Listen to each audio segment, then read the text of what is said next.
Yeah, so then they went to an entire show like 2 weeks ago and saying that GTA 6 was going to get the trailer reveal on the 12th. So Yeah. I guess this week it'll be happening. We'll see. Do All we right, think that's actually happening? I think so. I think it's this week, but that's Oh, all right. it says you're live, John. It says we've been live for a few seconds now. Oh, we've been live this whole. Shout out to Reddit. Shout out to Reddit. This guy. What's up, everyone? Welcome to Click R346. Yeah, we could last week on Thursday. It was Ryan's birthday. Yeah, that's true. That's right. It was Ryan's birthday. Yeah. So I'm getting old. Yeah. It was wait, how old are you now? 33. The big 3-3, as they call it, John. The big 3-3. That is what they do say. Yeah, 30. That's it. 3-3. Oh, I thought you were older than that. Oh, thanks. I mean, that's like that. I think there's there's like a compliment in there somewhere. The PlayStation wisdom that you have. It felt like you were older than that. Like the old guy on the tree stump in the park telling people about the PlayStation 2. I'll take this compliment. Yeah. That's good. Anything good on your birthday? I had a great time. Me and my girlfriend went out and had dinner, and that was about it, really. Didn't do too much. Nothing too crazy. Oh, that's good though. Did you get anything good? Any good presents? PlayStation 3 games. PlayStation 3 game. That's what I picture you like unwrapping PS3 games. It's just very specific, like older retro. Well, yeah, almost retro PS3 games. Almost retro. You're still doing some typing there, John. My God, what are you doing over there? Yeah, I'm still doing some typing. I'm always behind. I feel like I'm always like running behind. Man, ain't that the truth? It's been a day. It's been one of those days. It's Mother's Day too. You feel like I would have been like ahead the whole day. It is Mother's Day. Nothing. Been always behind the whole time. Oh, that's a good dinner, and it was a good Mother's Day. It was a good Mother's Day. Let's go. Okay. Yeah, that did some plant some flowers and all kinds of fun stuff. That's very good of you, John. I expect nothing less. I mean, just we want to go to like the baseball game, but that was a whole thing, so we didn't do that. It's also crazy expensive on Mother's Day to go to like a baseball game because all the seats are sold out, so you're fighting with people over it. Okay. So that didn't happen. Well, they say, John, for food, the two busiest days for restaurants throughout the entire year, Valentine's and Mother's Day. Yeah, it's usually brunch. Like you go out for brunch, the place is packed. So we just did dinner. I was like, not doing that. And then they were like a tavern. Like, we'll get dinner. We'll get dinner from the tavern. That's fine. So brunch must have been a madhouse. Yeah, I ain't touching that. No. So you go to go to the Waffle House. You'd be all right there, probably. That's probably the best case. I don't know. House. That might be a go-to around here. I don't know. I've never tried that on Mother's Day. No, well, I mean, they're open, rain, sunshine, natural disasters, category 5s. We'll call that reliable. Yes, it is reliable.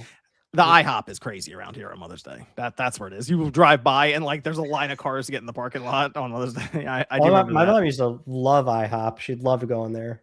That's IHOP. IHOP was a good place. That's a good spot. It's not bad. But yeah, we had a lot of stuff that happened this past couple of weeks though.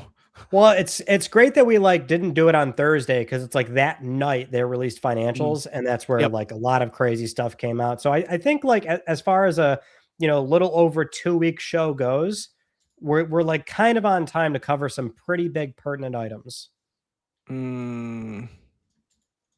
do you got in store for us, Ryan? What we got on the docket? A lot. But this thing, John, we can jump right into our first initial discussion here because we've had plenty of time now to play Housemarque's Saros. Oh yeah. How much are you? Did you beat the game yet? What's funny is that right now I am paused on what I assume is the very final battle. Got it. I think I'm right. I think I'm close to that too. I'm not even lying. Like I'm at spoilers, but there's like a wall and it's like, and this is past act 2. So I think this is the final thing. But yeah, I've got like, I want to say 30-ish hours into it. I love it. I am enjoying it a lot so far. There's a few things I dislike about it that I think it does worse than Returnal, but otherwise, I think pound for pound across the board, the game addresses a lot of problems that people had with Returnal.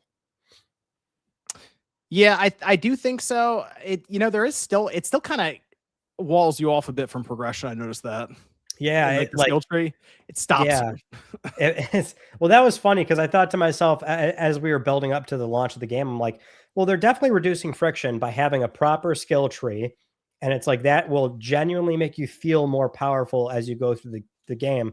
You realize right away, like you could buy everything, but it boss gates you. So the Yeah. game still has a ceiling on like none. You really have to try and still learn like how to like really connect with these games. You can't brute force it. You still have to learn your dodging. Try to incorporate the shield in there. Parries come, I find pretty not late game, but like further in than I was expecting. You really don't unlock parries until much later, which you can do with the shield. But yeah, the game does have very specific like boss gates to where you can't just brute force it with the skill tree. Yeah, so that was the only thing I was like, okay, so I can't get overly powered. I mean, now you go back to one of the earlier parts of the game, and you just blow through everything. Like, no problem, you crush it because you're always raising your proficiency level for your weapons as well, that's like the big thing. If you find those, immediately go for that. The proficiency level. But it's been fun. It has. I'm trying to because I was trying to think, do I like this more or less than Returnal? Right. The game, because Returnal was more frustrating, I feel like. Really? You found it frustrating? Returnal, because there were those moments where you're going through and you're trying to learn the bosses and learn the boss and learn, and it is that sense of you go like all the way back. And this is more like, okay, I go back, but I have stuff I can do here to try to power, go through some of the skill tree. Okay, I got, like I mentioned before, the Lucenite. Yeah. Yes. That I actually feel like picking up, like I feel like I have to get it.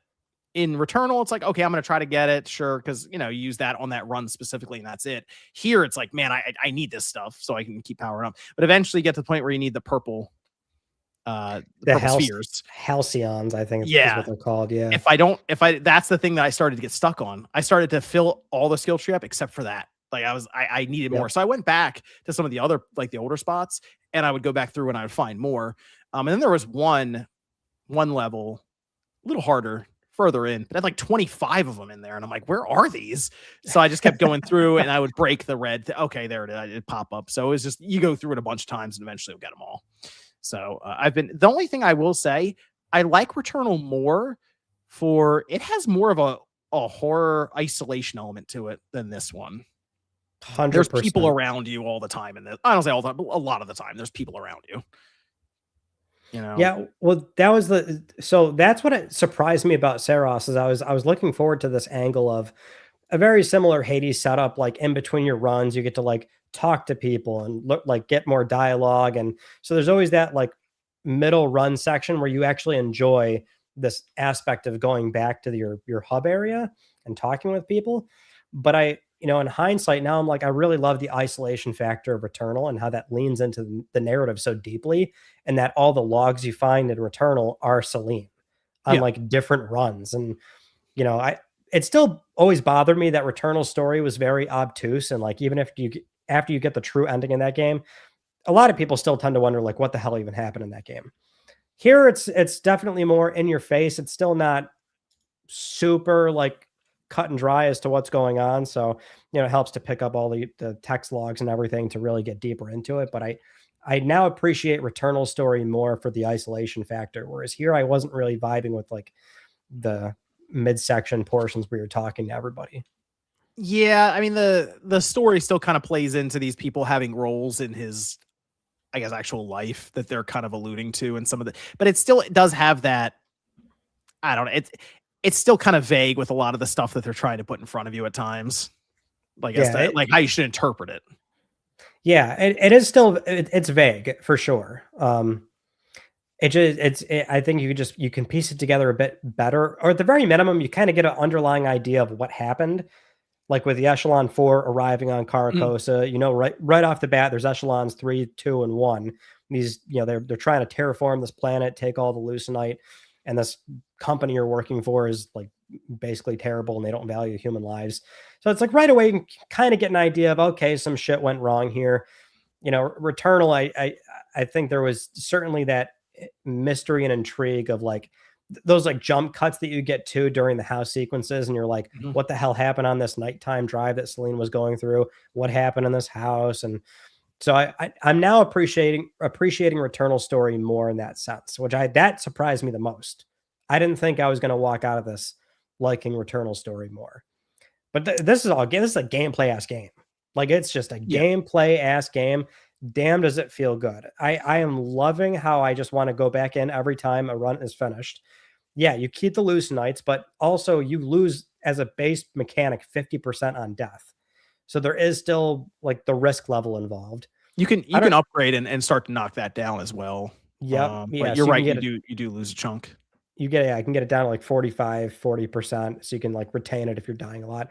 I don't know. So you can tell me how you feel about this, John. To me, though, I find that when you break past a certain point, and for me, I think it was around biome 3, I Mhm. was buying so much stuff in the armor matrix. I started to feel, for my skill level, like overpowered. Then I was just blasting through shit.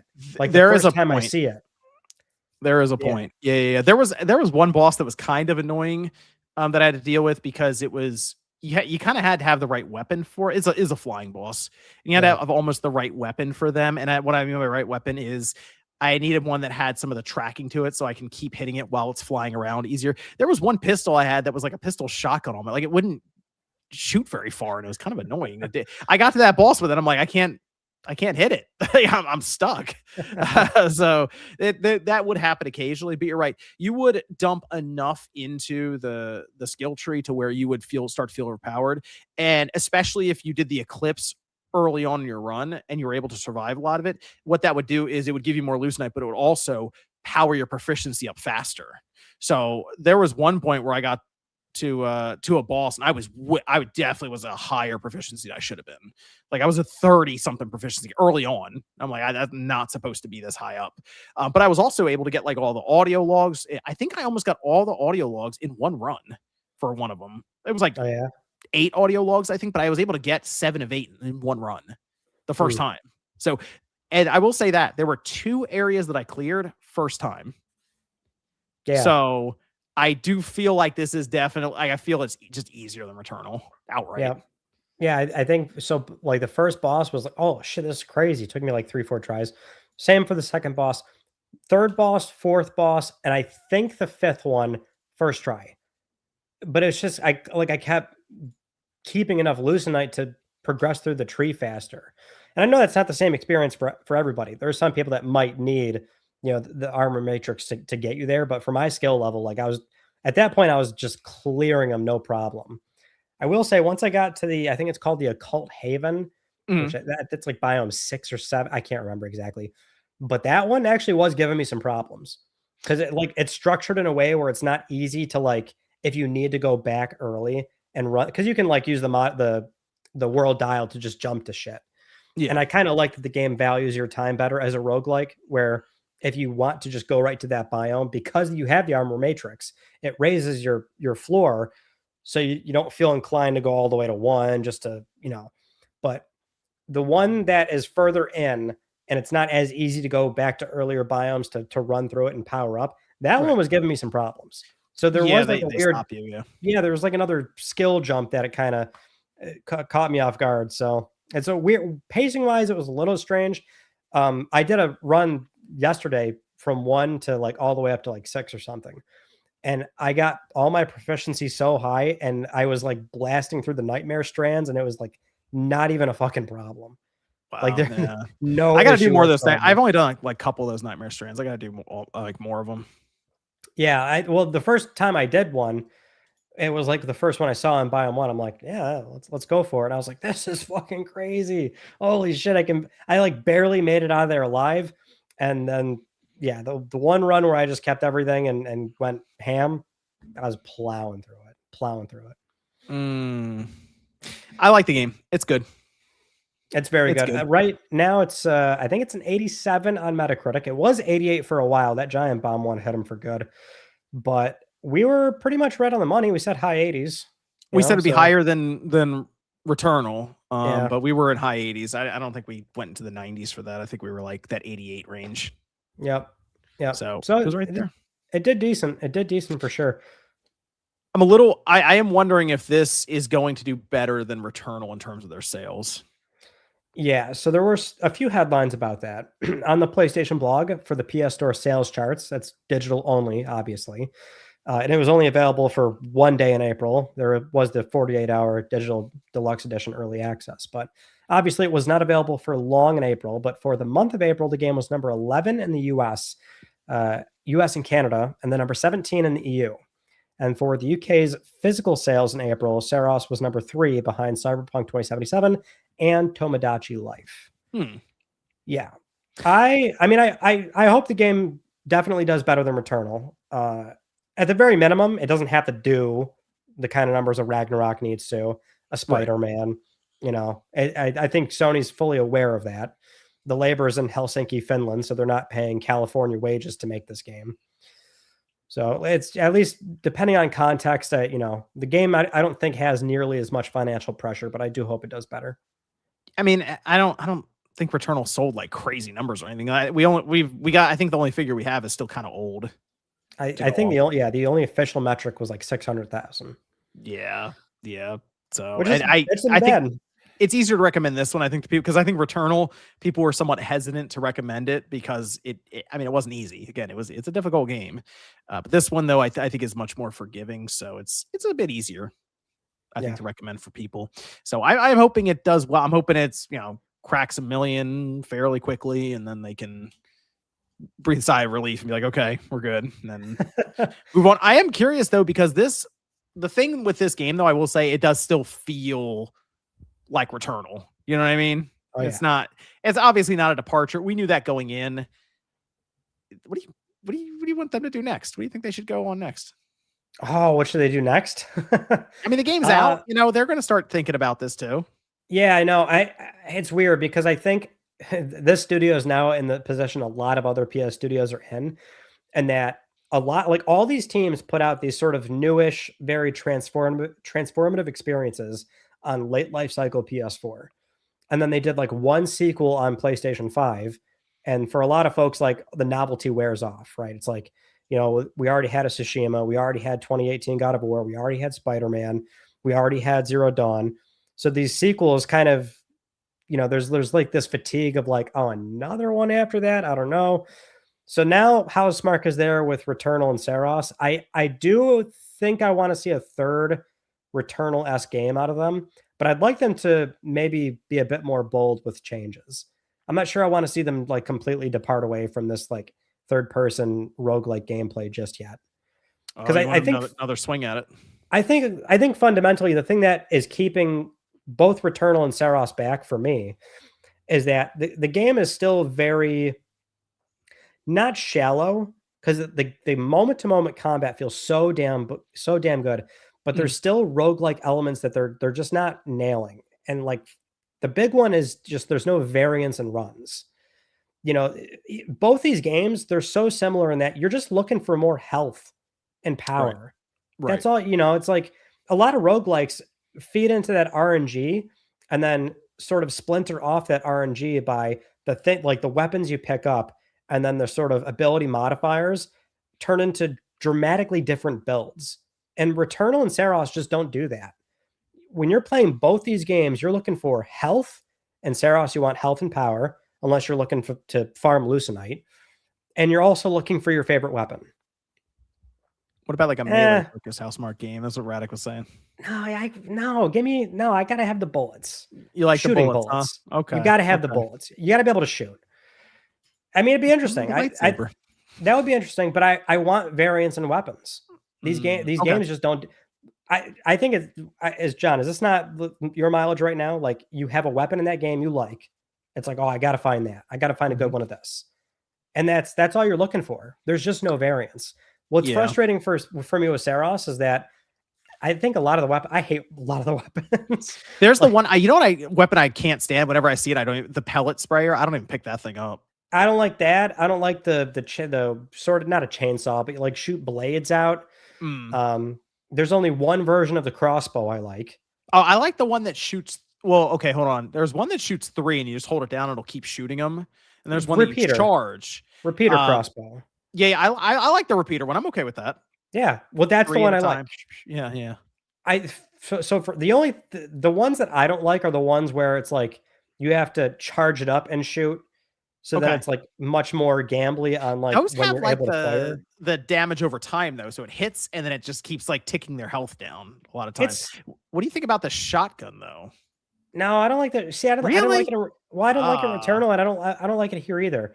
They okay. just you got to get too close, which in theory makes sense for this game because you Yeah. want to be playing it in such a manner where when you kill something, you don't want to be too far away from it. You want to run to it right away to pick up the obolites or leucinite. So that I mean, the shotgun makes sense in that context, but I personally can't. I don't like using it. Verticals turn the spread, the vertical. I can't do it. Oh man. I just like picking up either the assault rifle or the repeater Mm, crossbow. okay. Every one of them, dude, I say no to them. Oh, you just turn the shotgun down every time, huh?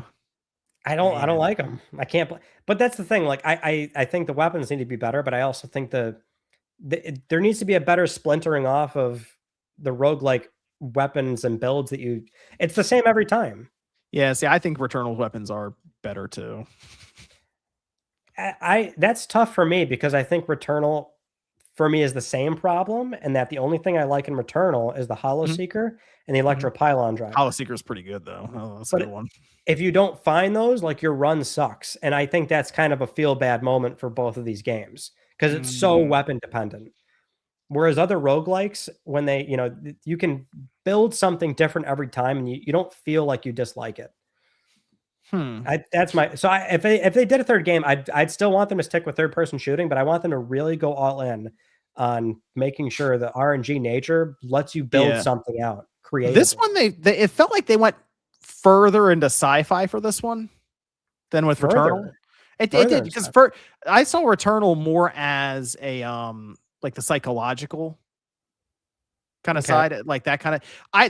It seemed like they were like they had space, like they were talking in like, oh, we're part of the echelon. It felt more sci-fi to me. I mean, you have like the robot dispenser almost, and that you have to walk up to and get stuff. So it felt more sci-fi to me than Returnal. So I don't know if they keep going in that direction or they try something like I assume they went this way because they already had assets they could use from Returnal for this, was the idea. But maybe they change up the look a little bit. Instead of this style, they go with maybe like fantasy or something. Maybe fantasy would be cool, but what if they do a third game where it's like, oh, this is Returnal 3 basically. Still sci-fi, still Mhm. looks and feels very similar, but it's like a different space company. And then that's the third game where they sort of realize it was all in universe. Like Astra is a thing, Soltari is a thing, Oh, and then interesting. It was all and together. maybe they all come to a head. That's like my pie in the sky fantasy. That would be kind of Um, cool. That'd be yeah, kind of that'd cool. be kind of cool. But fantasy is a good idea. Fantasy would be pretty sweet. Or what if it was in the universe but the different timeline? So Returnal was further in the past than this. Like this feels like Yes. it's more futuristic as well than Returnal. Hmm. I was low key thinking, is there going to be an Astra reference somewhere in here? Because that'd be pretty sick, Yeah. you know? Yeah, I'm trying to think of ways they can shake it up, but still kind of pursue the roguelike element. And to me, it's just change the window dressing a bit, and maybe you go like fantasy or something else. fantasy would be cool. I think they really have to like make a dramatic change to weaponry abilities and how that splinters in every run. I Yeah. don't think you can do a third game where the only thing you're doing every run is looking for your favorite gun and then looking for health. You know, Yeah. Yeah. that's just me though. I mean, this is just to me, it's just Housemarque still working in the right direction. They made a better game than Returnal here with Saros, so now they gotta see what they can come up with, make a better game than Saros next. 100%. I saw you played mixtape by the way too, John. That's been getting a lot of good press. Man. It's just everybody online is happy about this game. This is just they're thrilled about it. Everyone's high fiving each other. It's such a strange thing because I'm not even typically into these kind of games at all. Yeah, I you don't play this stuff, do you? No. I saw the reviews pop up, and I've been in kind of this nostalgic mood a little bit for kind of that like the old days. Like for example, I rewatched some old movies like Superbad and stuff. It's kind of thinking of that 2000 that in between time of like 2006 2010, like right in there, where I was like, but where it's that time period where I'm leaving high school going to college, and all that stuff, right? And so I was kind of just thinking back on that. I was like, let me watch some of those old movies again. And I'd like have them off to the side while I'm doing other work and stuff. It's still fun, It was still fun to experience those, but then I see Mixtape pop up. I'm like, all right, it got good reviews, right? Like, so it popped up, and I think that's the reason people hate the thing, because it's got like a 10 from IGN. And I'm like, that's weird. Okay. So I'm looking at it, and it's this 90s teen, like that kind of time period. Leaving high school, going to college, everyone's going their separate ways. Last night, let's find the party. Sounds like super bad, plot. Okay. And then someone said it was 3 hours long. I said, well, okay, I've got sure. 3 hours. Basically, it was, but think about it. I've been watching these movies that are like 2 hours long. And it's like, oh, okay, well, that's 3 hours. It's all right. Let's see what we have here. Because you talk about, like Stray and the Annapurna games frequently. Oh, yeah. I'm like, okay, sure. I love games like those. Yeah. And so I checked the game out, and I'm not as into music and stuff as a lot of people are necessarily. So it's obviously heavy into music. Like the person that you play as in the game, or like that's most fun, they're the opposite end of the spectrum than me. Like we're both on the spectrum, they're on the other side of it. Okay. And so like they like the person walks around with headphones all the time. That's their thing. But they're really into music. They're trying to sync up their last playlist or mixtape or whatever for the last night with their two friends, and that was kind of it. Hijinks ensue, and it's a game where there's not that much gameplay, but that's kind of what these games seem to always do. Yeah, you don't play these at all, do you? That's what I mean, though. That's the thing. That's why I'm a little confused by people saying these. That's the big criticism I see pop up online. It's like there's no gameplay. I'm like, I feel like that's how these games have been for a long time. Like a long time. Well, like, the walking simulator to the side scroller sort of visual novel-esque type game, or just the straight up visual novels. Yeah, I mean, a lot of these games are light in the gameplay department. They're more storytelling vehicles. Yeah, right. And that's what this did. And it was definitely, so people are like focusing heavily on the 90s time period that it takes place. And it's in a fictional town somewhere in Northern California. And they never tell you exactly where or exactly when. It's just 90s, somewhere in there. And they use a lot of music from the 70s and 80s anyway. So it's hard to pinpoint. But the whole thing is based around the time period for people where they leave their old friend group behind and go off into the adulthood workforce where things suck. So that's all it is. It's like, remember when you said goodbye to all your fun childhood friends and then you had to grow up? Yeah. You can relive it here, and we'll do it in 3 hours. Oh, great. So, the crushing reality of growing up. I mean, it leans into like that end of high school time period, but also leans into the idea of regret and self-reflection. And like if you didn't say something to somebody and then that was part of your old friend group, and so there are people that this is obviously going to like. That's the thing, these kind of games, if they hit the person in the right emotion at the right time, it's going to look like a 10 out of 10 game experience and stuff. But if it doesn't, you're going to be like, what was that? I don't understand. So that's, but you know what that is? You know what that is? That legitimately is art. So I go, okay, well, I guess so. Well, yeah, especially if you don't play games like that. A lot of people do. I love the sort of 3 to 5 hour artsy, whatever you want to call it, style game. Oh no, I think you would really like this game. I do. I think you'd enjoy it. Yeah, well, that, and it feel like it kind of came out of nowhere too. So I was like, oh shit, I gotta find 3 hours to probably check that out at some point. It popped up. This showed up in the Xbox, because this is a Game Pass game as well. But it showed up in the Xbox showcase last year before. Oh, yeah? I did it. I covered it. I remember covering this game. So it had popped up before, and it didn't show well because it's not exactly a game where they're going to show you, look at all this cool gameplay and stuff that's happening. It just kind of shows you cutscenes and introduces character. And that's the thing. It's one of those things where you don't really know what kind of game it is until you start playing it. And you're like, okay, it's one of these. But it is divided up between mini games, and they do some weird stuff in the game. So it's you do control your character. You walk around in a room and look at stuff. They play out the game through cutscenes, but they play it through flashbacks, and they show like these characters' interactions and how they grew up together and that kind of thing. So I think it's a situation where I played it for just over 3 hours, and then the credits hit, and I was like, all right, that was good. And I just kind of moved on. And as I'm walking away, the internet behind me is on fire, basically. That's basically it. That's why you don't look behind. You don't do it. That's the thing. Thing. Cool guys don't look at explosions, John. That's a smart thing. That's a just smart thing. Just keep walking. Yeah, at this point, good old Twitter X is just mad at everything, all these games. So many games, man. People are just mad. Yeah, it's more fun when you play them. I mean, that does help. That does help. But people, you know what really set this game up for disaster? It's funny enough. I think it really is just that IGN gave it a 10. I think if IGN gave it an 8, no one would have cared, and everything would just kept moving. Oh boy. It has like 30 something reviews, I think, and that's so I don't think this is a game. People seem, I don't want to say terrified, concerned maybe is the right word.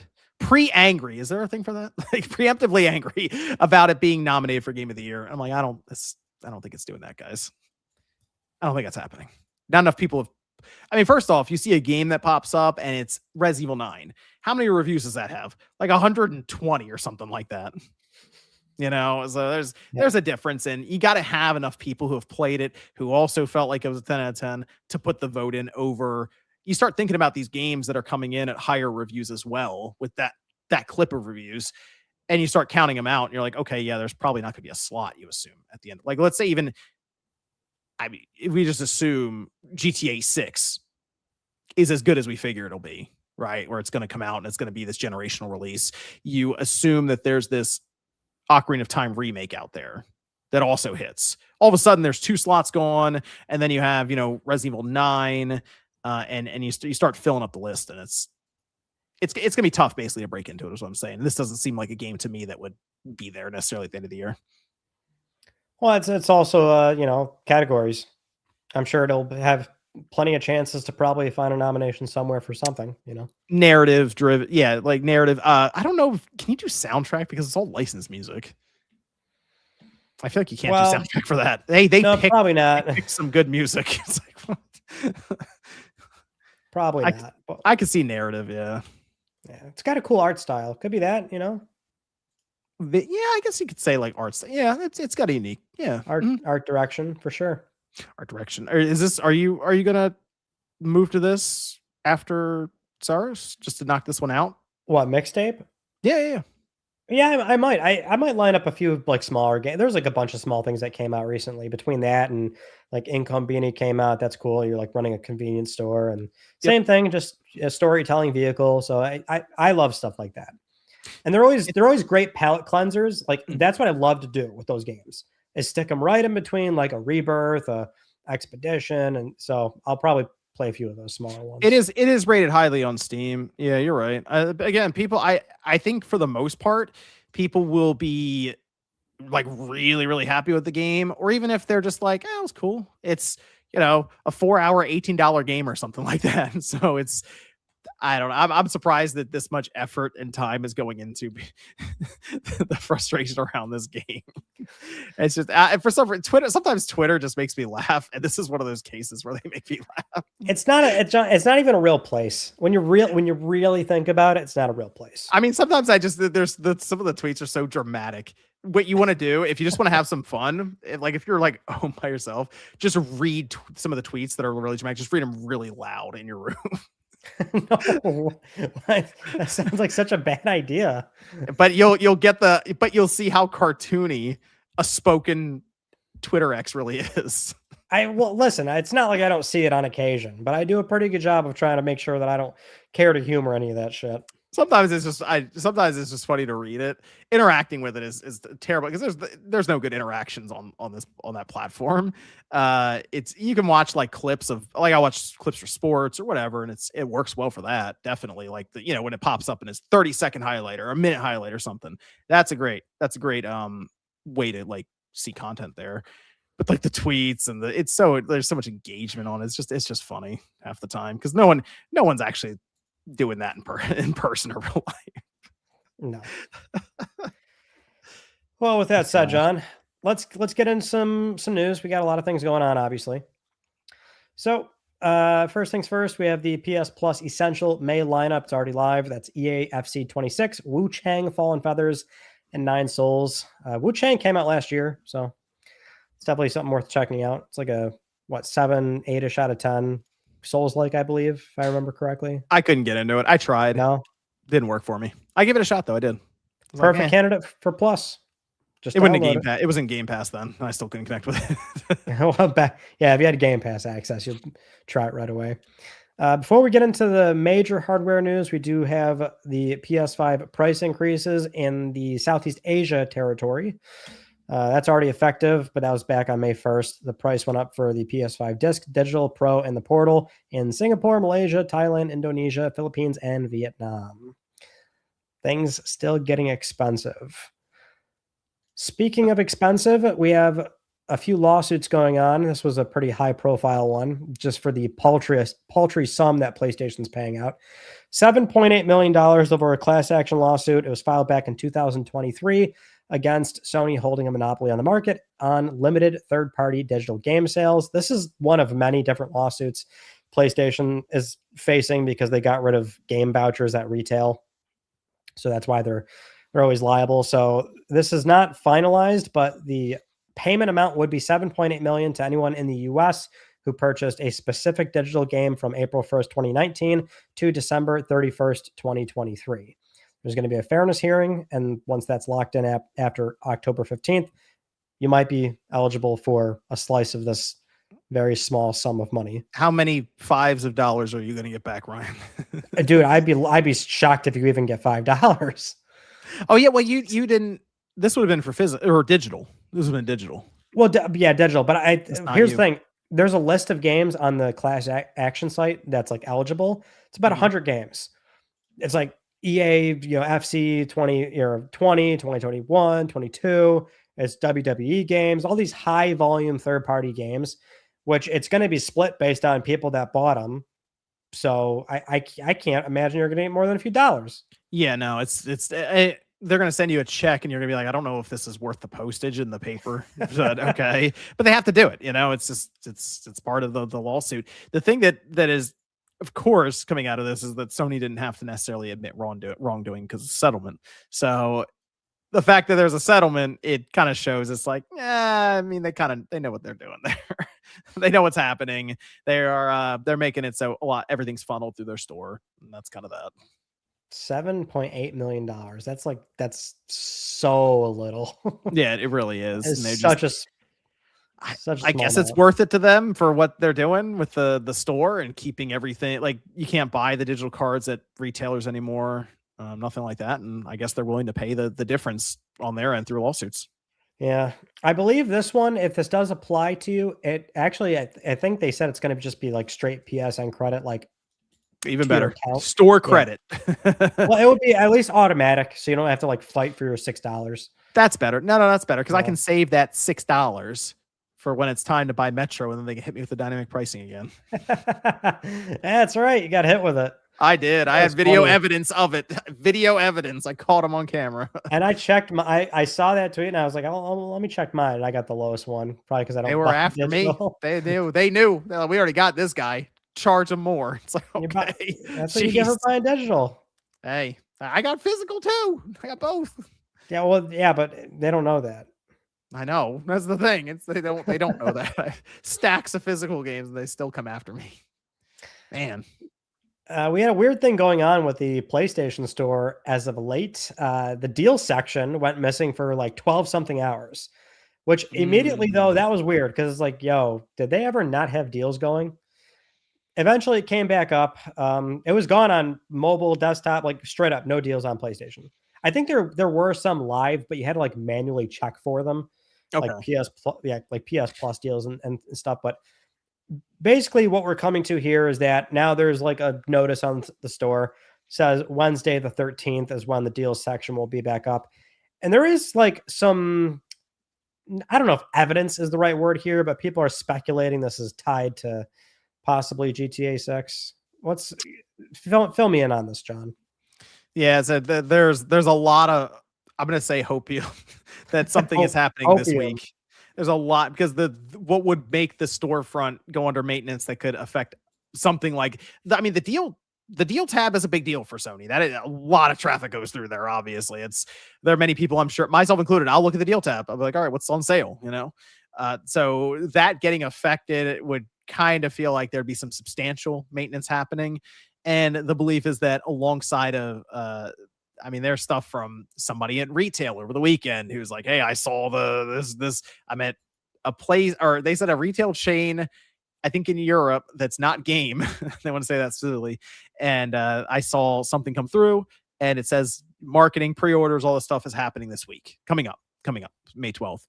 And so now everyone's linking that up with this, and Sony saying that they basically have the market. Well, Take Two says it, but then Sony shows up at GTA 6 on their nice little releases calendar page, and it's all kind of coming together. And you know what? I will say GTA 6 is out in November.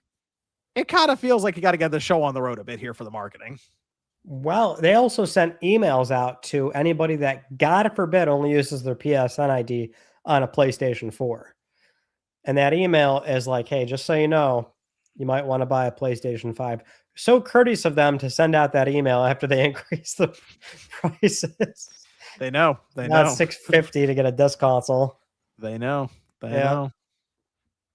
Yeah, That's well, it. we'll see. I mean, do you think that's actually happening, John? You think we're actually looking at GTA 6 pre-orders on Tuesday or what? I'm gonna wait till I don't know if I want to. I mean, a lot of stuff's gonna happen in June anyway. We're gonna have presentations. We're gonna have games getting announced all over the place, and then also I think we're gonna have a state of play in a few weeks here. Yeah, I think that's gonna happen. So it's like if you're GTA, look, the world kind of stops for GTA 6. I get that, but there's also a sense of, man, it's kind of open. It's kind of wide open right now. Like they can do all their stuff right now, get a bunch of people hyped and excited for it, and then just kind of roll into June and, you know, all the other stuff happening around it, and then come out the other side with the next trailer to get people hyped again. So if you can get pre-orders going now and get things set up on the store and just let people talk about it, dude, the speculation around Grand Theft Auto in that community is insane. They will carry the marketing for you almost if you just give them something to carry. So that's what you got to do now. Show them the next 3-minute trailer, show them screenshots, get the collector's edition going, and let them take the reins and kind of advertise it for you. So yeah, I think this is the time. I don't know if it'll happen though, because they can, again, kind of do it whenever they want and it'll work. Well, it's like, I mean, the official language is summer is when the marketing cycle starts. I mean, with the pre-orders going live, does that not telegraph that that's when the marketing cycle starts? So that seems early to me. That's why I'm not totally prescribing to this idea that Tuesday is when it's going to happen. Well, it depends. I mean, would you consider marketing them buying ad space and commercials and like, cause you'd want the pre-order page live before then. Yeah, I would just think that like the second you let pre-orders out there is when all the campaigns start. But I don't think all the campaigns are starting on Tuesday. No, I'd like to see it because I'm ready to see what exactly this game is going to be. Yeah, there's still a lot of questions around, you know, the gameplay side of this thing and how the game looks, since people are still fighting back and forth about that. The trailer they showed, I don't say most recently, but the last one they showed, where it looked like it was in-game assets and visuals, but people still can't really tell because it looks too good. I do think it's about time we see what this game actually looks like in-game, since we're 6 months away from it coming out. Well, what was the timeline prior to how they normally do gameplay? Because like from what I recall, they don't do like actual gameplay videos until like very close to launch, which I've always respected about Rockstar, is that they don't really show you like full on gameplay till like right before the damn thing's available. No, you're right. I think with I want to say with GTA 5, it was like a couple months before. Yeah, even that was brief. It was like a 5-minute, narrated, here's all the things you can do kind of thing. Yeah. But it's like, it's so interesting how certain publishers do this. I mean, some will show you fucking 3 goddamn hours of the game before it comes out. Yeah. Rockstar just doesn't show you anything. They got the notoriety, obviously, but I think there is almost an art form to doing a really good build up, because half of it can just be, again, letting the community speculate, and you got to give them a little more, just a little more, just another trailer or some screenshots or something to keep them going, because they will, again, they will make video after video after video. Web page will write article after article. Like, it'll be constant flood of GTA stuff every time it happens. Dude, the last trailer, what was it, a couple 100 million views just on one trailer, like their own channel. So it's there, man. I'd like to see them make some moves on this thing. So a lot of smoke, though. I will say that a lot of people talking about this being the week. So we'll see. Hey, we're gonna find out soon. So another big issue that we hadn't gotten to just yet is the PS5 DRM fiasco, the digital rights. Oh my gosh, I forgot we haven't gotten to that. Yeah, well, I mean, that's the thing, right? It really blew up. Got a lot bigger than I thought it would. But it's fascinating how it played out, right? So the quick recap here, it was this viral tweet from Lance McDonald, which he was screen capping a video from Modded Warfare, who was explaining what was going on, which was basically games were not launching. If new purchases, if you had bought a new digital game on PS4, and we assumed at the time PlayStation 5, and if you were to, on PS4, they show you this, PS5, they don't, but on the information screen, it will show you an expiry date for that digital license. Typically, that's only there for plus licenses. An essential game will show the very end of your subscription. So it could be a year, 2 years, however long you have. If it's extra or premium, it's like every 13 days you have to check in. So a bought digital game had a 30-day expiry, and it's usually games that were purchased like late March, early April. So the Modern Warfare video is basically saying, hey, I bought this digital game recently. Why does it have an expiry date? The only way to speed that process up, because people don't want to wait 30 days, is to remove the CMOS battery, because that is the true like time clock on the console that can validate purchases. You remove that, stay offline. Sure enough, the game does not launch. You also got a lot of attention for this because you decided to test it on PlayStation 5. Mm-hmm. Because the thing about PS5 is they don't show that information screen. It's there, but they don't show you that on the UI. So in your video, sure enough, you buy digital games, take the CMOS out of your PS5 Pro, game doesn't launch. What we eventually figured out, it was one poster on Reset Era. I want to get their name here. I think it was San Anshrew on Reset Era. But their testing sort of came to the conclusion that there is a change on Sony's backend, but it's this change that gets past their own return window. So basically, it was a new thing they did, which is if you buy a game in, nowadays, a digital game, you wait 14 something days, you do get issued a 30-day license. But if you go past 14 days, you're then issued a permanent license, the one that we typically always get. And that's when you can start, staying offline with a primary console, offline sharing. If it's not, then you have to handshake with PSN. But otherwise, it's like a specific change that we assume works over their 14-day return window. Because basically what people are doing with jailbroken consoles, or at least what they can do in theory, and this is so convoluted, I know I'm going on forever about this, but when you buy a game on PSN, even if you don't download it, you get the license. The license is stored on your console.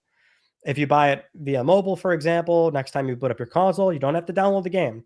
That license populates on your console. Mm-hmm. So jailbroken consoles can take that license, store it. They never downloaded the game, which means they're now valid through Sony's return program, and say, I'd like a refund. They get the refund. They have the license. Now, as a jailbroken console, they can pull an illegal copy of the game, and they have a valid license to launch it. With that all out of the way, we only got a single statement from Sony from GameSpot where they say, quote, players can continue to access and play their purchased games as usual. A one-time online check-in is required to confirm the game's license, after which no further check-ins are required, unquote. So there we go. That's it. I do think Sony's annoyed that people notice this. For sure. I feel like most people who buy digital are connected to the internet for most of the time. You're buying digital because you're like, yeah, I got a good connection. I can download 100 some odd gigabytes. I'm frequently connected anyway, whatever. So if this affected physical games, I think it would have been a really big deal. Again, which we dealt with the C-bomb thing. That was something that we went through, and Sony had to correct that. But this is, I guess, that this refund exploit, as you mentioned, And that's something that Sony doesn't exactly want to advertise. So in a way, they're probably like kind of annoyed that this came up. But you know what I am happy about, even though this ended up kind of getting put on the back burner a bit because people were like, oh, okay, it's like a 13-day thing. And then I get a permanent license issued to me after that, as long as I'm connected, to the internet for that check-in. There's a lot of discussion again around the digital ownership and how much do you actually own in the digital era. And I like that conversation did come back around. I will say that because it kind of feels like we're getting into the taking for granted stage with this kind of thing. And it's going to be that I think it's going to still be that thing we just don't really think much about. And then one day when, like we talk about manuals, remembering those days where you get a manual with your game and now people just take it for granted. They open it up, they don't even look at that side, like nothing in there. I kind of feel like that's kind of where we're going with physical games right now, because I'm sure we're talking about Sony's financials, but man, the hard numbers aren't painting a great picture right now. A little voucher. Yeah. But it's just they can print that on a piece of paper, but they can't give you a manual on there. Just go ahead and show that code on camera. I don't even think I redeemed it. No, it's like an outfit. Yeah, I don't care about cosmetics. So. Oh. Shout out to Sandeep Rai. He makes manuals for these. It's always really cool when he does that. Who does that? Sandeep Rai.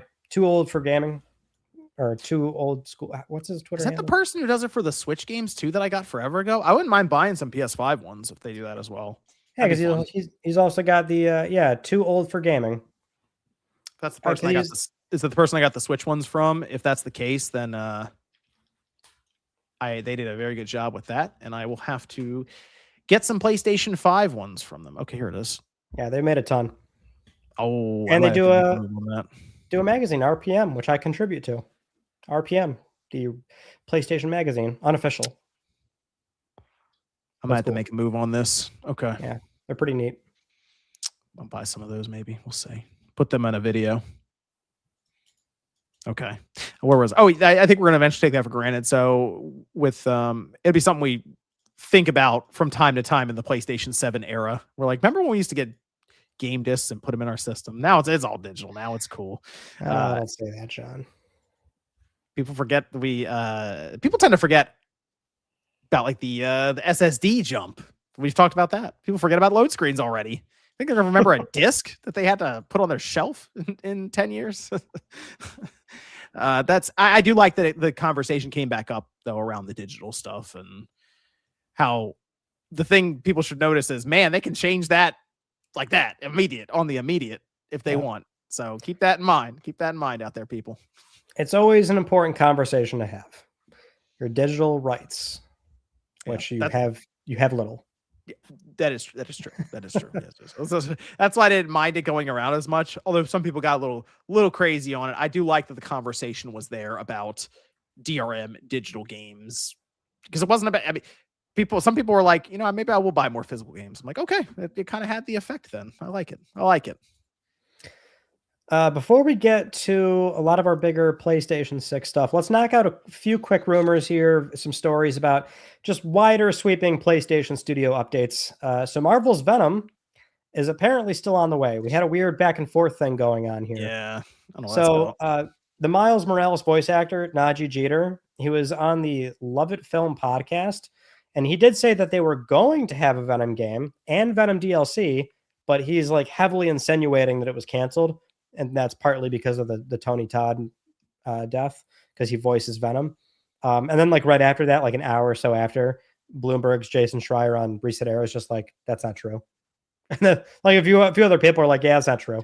And we had a story from MP First like 6 months ago or something that like, yeah, last we've heard the game's still coming. So that's kind of a weird one, because usually when you have voice actors, spill the beans on news stories, almost always they're like leaking something, but not like, saying something's canceled when it's really not. Right. Well, I mean, that's also the other situation though, is they're only told so much, like the voice actors, they're not in there in the boardrooms with some of the, like a lot of the higher ups making these decisions, or even developers from day-to-day work as to what, because we know with gaming, it's very different from other forms of media, whether it's movies or music, things change. Like the gaming industry, when it comes to a project, is so fluid throughout its development. And it's very possible that maybe they were like, hey, should we still do this Venom game? You know, that might have been a thing. That might have been a conversation that they heard. And it seems like, I guess it's still on. And I still think that's a PS6 cross-gen game. I still think that's the move. If I had to take a guess, like a Miles Morales. Yeah. I would think it's going to be very analogous to Miles Morales. That would be my guess. That'd be cool. I mean, everyone liked the section, I think, for the most part, in Spider-Man 2 where you played as Venom. That was pretty cool. So I would not mind seeing an entire game, but they have to, I assume, do like Eddie Brock and go that route. Right. Symbiote moves around, finds Eddie Brock or what have you. It'd be cool. In the beginning of the game, Ryan, you play as the symbiote, like swimming around basically, and then you find Eddie Brock. That'd actually be pretty cool. Yeah, that's what they should do. Like that. Well, that's kind of what you got to like lean into every aspect of what makes Venom Venom, you know? So that'd be sweet. You think they have it so that Venom you're the symbiote and you don't find Eddie Brock immediately in the first hour, you find somebody else and it doesn't work out? Oh, that'd be cool too. Yeah. I'd like that. Just like kill the host or something. Somewhat, but yeah, something like that. Like you find somebody and it's not working out. They're not a good host for you. And Venom is Venom and does something crazy. I don't know. Like makes them think they can jump off a building and then he just immediately detaches from them or something. I'm just trying to think like that would actually be an interesting thing to add into Venom's like character, you know, the symbiote's character. Well, there's that. Apparently that game is still coming. Next up, we have Horizon Hunters Gathering. They're doing a closed test number 2. That's going to take place May 22nd to the 25th. It's going to be available both on PS5 and PC. As a reminder, register on PlayStation's beta program on their website. Doesn't mean you're going to get in, but they're making some adjustments. And the next round is going to feature 2 new hunters, new playable episode, and they did adding some training modules as well. That'd be later. You didn't try the first one. Are you going to try this one? I wasn't in the first one. If I get into the second, I'll play it. Like I'm in. Like I know it's a hot take around here, but what's saving hold on. What's you playing a video game over there? What is that? Well, no, I mean, because it's the Horizon multiplayer game that doesn't look like Horizon. What's saving this game for me is PvE. I can use NPCs, and there actually is a campaign. Like there's single player content. Like an actual narrative is being told. So fundamentally, the game is just teetering on the edge of I don't want this, but I do want to play it. So I think it looks pretty. I think it looks really good. So if I get in, I'll check it out. That's coming up.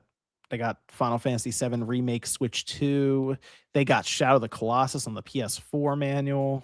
Oh, you're looking at his manuals. Gravity Rush 2 on the PS4, man. Yeah, that paper, that fine fill paper. Up a cart. I'm gonna have to do it. Some fine paper, John. I'm telling you. Final Fantasy Pixel Collection manual. Imagine like them picking up a game off the shelf and you're like, why is this so heavy? It shouldn't feel this heavy. Oh, that's right. I put manuals in them now. Oh, they got the Astrobot manual, man. Yeah, that's a big one. Yeah, it might be the move. I might buy like 7 or 8 of these things. I might load up the cart. Hey, they're really cool. I did a video forever ago. I feel like now I don't think it was this person, but someone else who did manuals on. It was like the original, like the Switch when that was like manuals for that, and people seem to get a kick out of it. So maybe I'll look into this. This would be fun. This would be a fun video, like PS5 manuals. So this also, John, heartbreaking to hear, but isn't really shocking. Fair Games is still struggling to find the fun. So this was an additional report from Tom Henderson writing about that recent pre-alpha playtest, which was a newer one that took place. And yeah, sure enough, apparently within the community Discord, a lot of pushback on the cargo heist mode, basically just complaints about the gameplay feel, the NPCs, the class system. They did say that they received footage of the game. Insider Gaming did not publish that, obviously, but the footage that they saw, they said the game looks a lot more grounded. It looks similar to like a Division or a Call of Duty. So it doesn't look as flashy as that cinematic trailer, but otherwise it does seem like they made some, superficial changes, and they were showing off the 4 3-player teams, like going through a mansion, trying to, extract the loot, obviously, which is the core gameplay. hook, but yeah, still running into problems. I didn't want to interrupt you, but I put the Too Old for Gaming Etsy link. People were asking like where I was looking at here, so I dropped it in the chat for anyone who's curious. It's in there under the Spawncast Network handle. So yeah, you can check it out there. Don't buy. This one says that it already has 12 in people's carts, so don't buy the Final Fantasy one yet. I got to buy it. No, I'm just kidding. Go ahead, pick it up. It looks cool. That's cool. Well, I can't say it looks cool yet. I don't have it, but Ryan vouches for the person. So you're really into these now, huh, John? Hey man, I got a kick out of manuals. These are fun. I told you I have a bunch of Switch games over here that have those Etsy. Like, there's another person that does them. Those manuals, and they look awesome in there. So I've been looking for one for the PlayStation. I've been, but you see some that pop up on places like eBay, and you're like, am I about to get paper folded in half and stapled? I thought you knew about those. I didn't think I was dropping some news on you. I've been curious about because I did the Switch stuff, and I've been kind of keeping an eye out for Switch 2 because I figured maybe those will pop up. But PS5 is something I've been thinking about too, and they have PS4, so we about to fill up a cart. That's gonna happen. That's very good. What was where was I? What were we talking about? I'm sorry. The manuals were there. Fair games. Yes. Yeah, we can move on. We can. I fair games. The manuals are more important, so we'll just move on from that. Will Fair Games have a manual? Will I get a Fair Games manual from Too Old for Gaming? I don't. They have a Concord manual. It's gonna be free to play. It's not even gonna if it even comes out. Oh no. Yeah, you're right. It's not gonna be. Yeah. Oh wait. Hold on. Do we know it's free to play? I mean, that Tom Henderson was heard that the guy is very well sourced. I'd be shocked otherwise if that's not the model. If the game does come out, I think you have to shift strategy here. I know they've been doing the $40 thing for the live stream. This might be a situation of it's going to be free to play. Like the damage has kind of been done by just the Fair Games name alone at this point. So it might be at least put in territory where they don't have to get their wallet out to try the game. Now, well, here's the thing. Now I'm definitely erring on the side of this thing might actually, I mean, we were always thinking this. I wasn't totally sold, but now I'm thinking this probably should get canceled. If it's not if they can't find the game, how many more years, how many more playables are you going to make? That's what all these studios do. That's why games take so long to make, dude. Yeah. Full production is 2 years, pre-production, and then finding a first playable, figuring out what the hell the thing, that's where a lot of development time goes, and these people cannot find the game apparently. Yeah, that's find it. It's a problem when the report is during play testing people are quitting halfway through. That's kind of a problem. If you can't find the game, that I think is the act, and that's what a lot of cancellations are, and they can't find the game. Can't find the game. That's what the Bend game is, the God of War live service, probably the Twisted Metal game. These games don't hit big milestones, and the big milestone sometimes is this isn't fun. That's crazy. They just say, hey, this game you're working on is just not fun. It's just not fun. Last one here, then we'll get to some of our chats. The former Naughty Dog director on The Last of Us Online speaks again. He just put out this tweet, kind of innocuous, but definitely stirred up the pot again about this game. He said, quote, and this is the former game director of Vinny Archibald. Now they're in Japan. They have their own studio. He said, quote, "It's wild how many of my ex-colleagues still message me today saying how amazing The Last of Us Online was going to be. Still the best multiplayer game they've ever played. Never going to let what I work on not see the light of day again. Thank you all for your support and confidence." End quote. I mean, it's kind of the game he spent a lot of time on and directed, and he's going to see it in the best possible light. I do think, though, if it had come out, it would have had a much better chance than a lot of the live service games we see come out of Sony right now. It wouldn't have been, I couldn't have been, I assume, worse than Concord. Just off the name alone, it would have been better, for Last of Us Online. But everyone who talks about this game who has had some sort of running with it, whether it's oh, I heard people who play tested it, oh, I saw screenshots of it or some snippets of gameplay, everyone says it looked good. And that's kind of a shame. I'll stand by this point. I think this was the one game that probably could have given them exactly what they wanted, which was a highly success. I mean, Helldivers 2 is doing fine, but no, yeah, I think this could have really been something incredible. Naughty Dog was scared of the live service game. They're unwilling. But I don't know. I feel like maybe after a few years, people would have been annoyed that that's all Naughty Dog was going to. Like, I think about that with Rare sometimes, right? That's comparable. Rare did a lot of cool stuff before Sea of Thieves, and now they just do Sea of Thieves all the time. That's it. They've been doing it for forever. So is that, do you want Naughty Dog to become Rare, or do you want them to, or new Rare with Sea of Thieves, where they do have a very successful game that people like, but that's all they do. Do you want them to do that? Because eventually you will have, whether they like it or not, turnover in the studio where the creatives are like, man, I kind of want to do something else. And they just slowly trickle out and leave. So we got to see what Intergalactic looks like, and apparently something else they're working on. But I would have liked to have seen a way or a timeline just to see what would have happened if Last of Us Online comes. It's probably one of the biggest what if moments this generation. Mm-hmm. Well, with that in mind, we do have the PS6 rumor roundup and the report. But if you want to get us caught up on chats, we'll do that first. This is from Yes saying, welcome to a Stranger Than Heaven episode of Click R3. Yes. The presentation for Stranger Than Heaven looked pretty good. It's going to be a cool game later this year. Winter. I should say winter, not this year. Winter. Yeah. You know, so they're weird about those. Yeah. Early next year. Yeah. February 27. Adam says, Platinum rift apart today. Now back to Pragmata. Nice. That's a great Platinum. Very fun. Frank says, Saros seems to be balanced around a single biome instead of a multi-boss run. The roguelite elements are kind of subpar compared to others in the genre. The runs feel the same, but it is still fun AF. Well, like if you compare it to Hades or Hades 2, like that's what I think people have in mind when they think of that.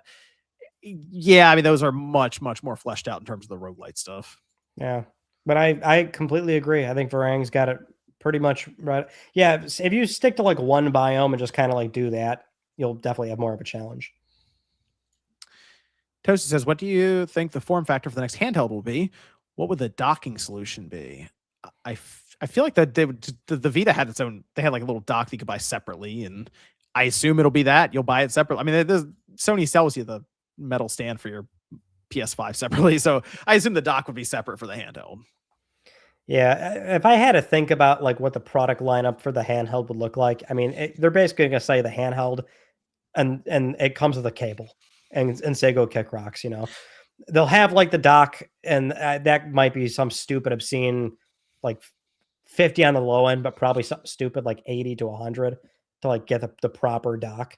Right. Because they have to, because right now they want to monetize like they want to subsidize, obviously, but the other way to subsidize is these accessories that you want for it. Those are going to be where you're putting the money in. I think the Switch 2 dock is more than $100.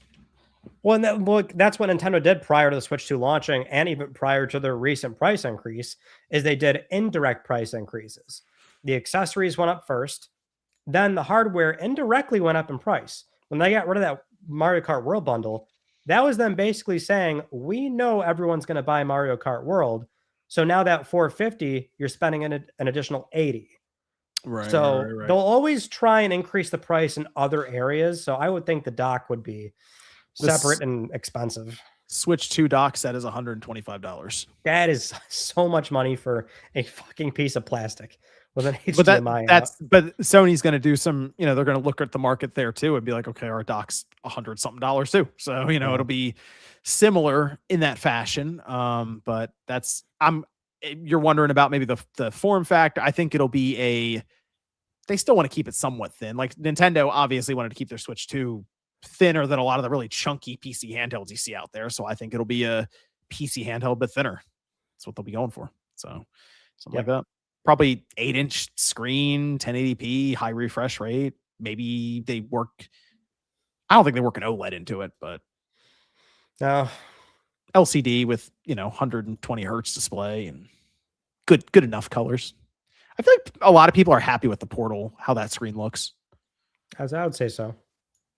My guy says device is the same. You're just picking how it's branded. Would rather handheld is PS6 portable or PS Vita 2. Vita 2 release first. PS6P with PS6. Oh. I don't. So we're just asking for the naming convention. Yeah. And then I guess kind of the release schedule, because the PS6P would have to be right next to the PS6. I think you just call it PS6 portable. I hate to say it, the Vita, as much as I like the Vita name and everything, it's tainted a little bit, I think. It's just the naming it just doesn't work. Like you can't That too. PS Vita 2 and it's playing PlayStation 6 games. Like it just I think you got to keep it simple. PS6P. PS6 portable PS6P. Yeah, that is the easy way to go about it. So yeah, because they could do like PS6 and then it's like a lowercase p or some stylish, stylized thing or whatever, Yeah, right? They can something like that. They can play around with the naming convention there, but I do think you link it to the PlayStation 6 if it's coming out alongside of it. Yeah. Right. Daniel says rumor Tifa from Final Fantasy 7 in Street Fighter 6 to be revealed at Summer Game Fest. I feel like that. I thought the Tekken community was all about getting Tifa in their game. Street Fighter would do that. I'm out of scope with this, but I've been hearing about this. Is there like some weight to those rumors? Like, is that actually happening?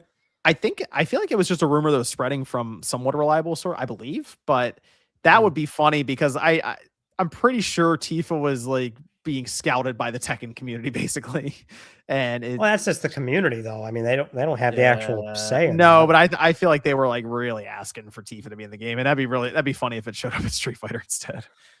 Man.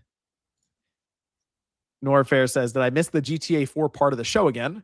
Also have over 600 PS3 games, mostly complete in box, that I'm selling in bulk. Any website suggestions to do this? Oh, so are you offloading 600 PS3 CIB games? I would say look at any sort of local mom and pop stores that you have. I'd say give them a call and like do your due diligence, itemize, appraise, can do it on price charting and figure out your total value and then see what kind of offers you get. Like send in the itemized list and they'll hit you with a number. And I would expect like at the minimum 50% because they're willing to buy that much from you. But see how high you can get and haggle. Give me 60%. Give me, can you get me to 65? Try haggle. Don't let it go for nothing. Yeah, you would. I mean, they would stock an entire section for a store with that. Yeah, that's big. That's big. You'll take a hit on total value, but if you want to offload them all in one go, I wouldn't do it online. I'd try and like find a local mom and pop and do your research and itemize. I'd probably be able to answer this question a lot better for you in like 2 months when we get back from Too Many Games. Because basically when you go there and you see all the vendors, they all have websites and they're all buying games and that then I probably would have been like, oh yeah, there was this one that we went to and they, right. That would have been a lot easier. So Norfair, I've got a guy that owns a retro game store. Oh, so I mean, if you want to like try and send me the itemized list, I can get it over to him. I can see if I can get you an offer. There you go. Vazzy says, hey guys, longtime fan of you both. Ryan, when do you think we will get around to doing the GTA 4 remaster trophies? Oh no, please don't tell me this is turning into a thing. It's turning into it's a thing. Oh God. They're not going to have online in the remaster. Toasty says, Spawn, remember the day Halo 3 came out? Now imagine someone walking up to you that day and saying Bungie will fail financially and might close. Well, instead they sold it for $3.6 billion. Yeah, that's Bungie's in a weird place right now, which we'll get to in a minute. Yeah. Joe Kaju says, Ryan, between PS2 and PSP, there are 8. Help me out here. What's that say, Ryan? 8 SOCOM games? You can't read, Joe? The name. Read the name. Oh, Jokaju? Okay, we'll go with that. Jokaju? Between PS2 and PSP, there are 8 SOCOM games, so possible 16 platinum trophies between PS4 and PS5 versions. Get your buddies at Sony to remaster those campaigns. They're all great. Well, I mean, I would imagine the SOCOM titles probably are on the docket.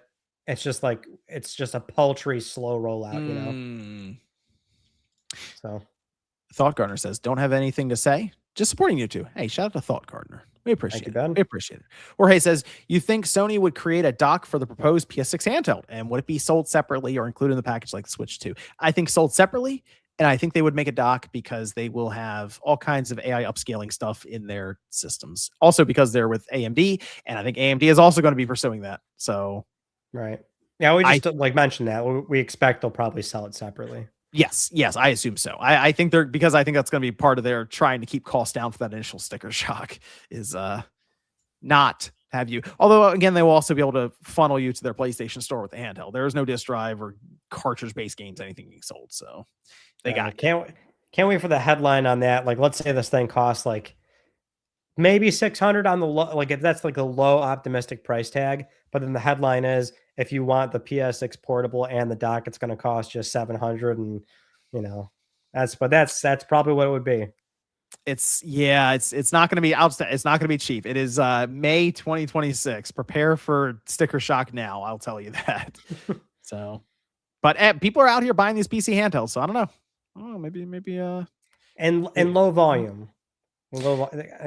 In low volume, yes. Then that is correct. That is correct. But it's still, I even though they'll have the handheld, I think their flagship will still be just the PlayStation 6 console.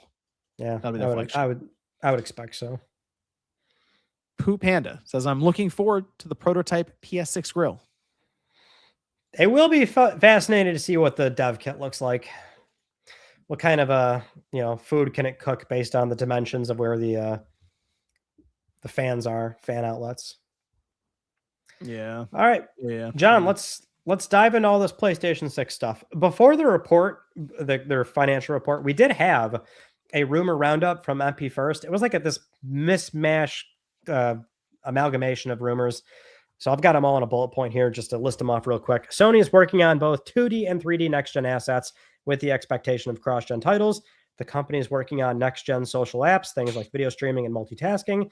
Sony is partnering with another studio to develop a next-gen game featuring third-person horror mechanics built in UE5. MP First is unsure if the game is Firesprite's Project Heartbreak, which is rumored to be Until Dawn 2. Sony has also been developing the next iteration of cloud streaming, and it's been underway for 3 to 4 years, which will utilize PCIe Gen 5 storage. Sony has also been hiring aggressively for AI positions. And Sony may work with General Vibration Corporation again to license their next iteration of the Savant haptic architecture, which is what they use for the DualSense controller today. So just a handful of things in there. Did anything stick out to you as weird, unusual? Any questions going on here? No, I do think it was funny that one of the big takeaways was that there will be cross-gen. It's like, yes, there will be cross-gen. That was the headlines were like cross-gen. It's like, yes, there will be cross-gen. The horror game, I don't know. I mean, I don't know if that's a launch title. Like, that's going to be something they'll place around the PlayStation 6. Because I started to think about why would you put a horror game there?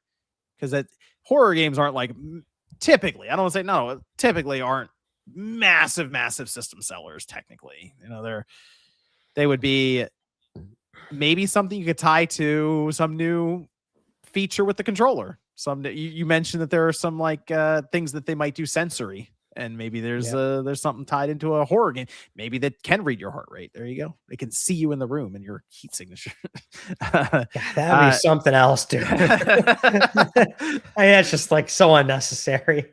It can read your emotions. Didn't Nintendo want to do that on the Wii? The Wii heart sensor? The heart rate. You put the vitality sensor. Yep. The vitality sensor. That's what it was. Yeah. It was the whole image of it. Like putting on your, it's like when you go to the doctor, you put it on your finger. Man, that was a canceled Nintendo accessory, which is kind of rare for them when they publicly announce and never put it out. There is one you can get for your N64 where you actually put it on your finger and it will detect your heart rate while you're playing Tetris, and it will speed up or slow down the blocks depending on how fast your heart's pumping. Yeah. I did a video on that and it was, but that's the, I'm trying to think of the things they could do with the controller that would then tie into horror. And it's like, what if on the back, it like where you're holding it, it can actually read your heart rate, stuff like that. That would be interesting. But that's basically it is. Oh, it's funny. People are looking at the cross-gen stuff and that's a big story. It's like, there's going to be cross-gen. There's going to be plenty of it. I just found like the article wrote it weird. Like, what do you mean Sony is working on this? Like what? Like the studios do that. Like the studios build assets. I don't know. It's a weird way to write that. That stuck out as weird to me. If we're talking about anything else in here, though, I mean, I think the cloud streaming portion is interesting, if only because when they deployed their server racks, like it was heavily delayed on PS3. They just bought Gaikai and bringing them in. PS4, same thing. Took a while to get PS4 servers up. Same with PlayStation 5. They only deployed those a few years ago. I wonder if this time around it was more of a holistic approach of they're developing everything in tandem, which would be new for them. So a local play console, the servers, and the handheld, like all in one go. Mm-hmm. So like day one, you've got, you want the console, here it is. You want the handheld, there. You want to stream these games, servers are already ready. I wonder if they're doing that. I also wonder if streaming is just going to become a bigger and bigger part of their ecosystem out of just necessity. just for what pricing and current economic climates. And there's gonna be, I'm sure, a couple of years there with the PS6 on the market where people are just trying to find ways to play these things without buying an $800 system or something. And it might be cloud. So maybe just Sony in general, just hedging their bets to make sure they have some kind of good solution on that side. Sure. I mean, their streaming already is good now, but it's like it's tied specifically to the PS5. That's the best experience, is just playing it on a PlayStation 5 console for the streaming. And then like the Portal, sure, but that is still like wireless. To me, the PS5 really benefits from that LAN port on the back when you do streaming. If you plug it in and you're cutting off any interference with Wi-Fi, you do get I mean, honestly, I don't want to say native looking experience. It still looks way better than what I remember streaming being when, like you mentioned, Gaikai, but even just 5 years ago or something. Like, it's way better now. Right. It is. But John, it's always the latency for me. No, I know. Always Yeah. the latency, yeah. It'll, yeah, that's the thing. It's going to be, I don't know if they'll ever be able to completely eliminate it. They just need to get it less than, I guess, the refresh rate is what it really comes down to. Right. So, well, yeah, either way, I don't think there's anything too crazy in there, but I think it was also worth watching this this company that they partner with. Savant is the architecture from this General Vibration Corporation. So that's like where they've licensed that from that company for the DualSense. So like whatever they're doing is like probably something that's going to show up in the next controller. Yeah. More vibrations, more around the controller and the trigger. What do you think they're going to do? That's like tough to say. It's almost like you kind of have to have that oh shit moment going from a DualShock 4 to the DualSense. Just like the first game you play and it's like probably Astro's Playroom or something. And you're like, wow, that's just like it feels so different. And you can feel these like micro touches and walking on the sand. And there just has to be a sort of elevation to that where if you were to go back to a DualSense, you're like, oh, this feels like shit. And you have to like elevate it to make it feel so much more like dialed in. I almost wonder if they add to the touchpad, which they've moved over with the PS4, but then with the PS6 controller, they have, how we have the haptic. I mean, you have a MacBook or something where they have the haptic touch. Oh, yeah. I'm almost wondering if they do something like that with the touchpad on the PlayStation 6 controller, and that's what part of this would be. That would be neat. I'd like that. Yeah, it's a cool. I mean, it's a cool thing to see in action because it does feel like you're actually pressing the touchpad, but you're actually not. So, for example, if you unplug the battery or turn the thing off and then go to like press it down, you're like, oh wait, this actually doesn't move, but it feels like it moves when the haptics are on. That's weird. Yep. Yeah, that's actually a really good point. I feel like that is a good evolutionary step to take it. So with the MP First report out of the way, we did get Sony's fiscal year 2025 Q4 report. Of course, we have some quick numbers to go over. Nothing too flashy. Sony sold 1.5 million PS5 consoles during the quarter, down from 2.8 million year over year. PS5's worldwide total is now at 93.7 million. If we launch align that with PS4, John, the console, PS4 was at the time 96.9 million in the same time frame. So for those keeping score, the gap is widening. They were always like 2-ish something million consoles behind. The gap, I think, is certainly now going to widen more, but you never know with GTA 6. That game still might move the needle. The problem I see, though, Ryan, is Sony is becoming just based on their wording, sounds like they're in their back of their mind, they're wondering if they're going to be able to make enough PS5s anyway.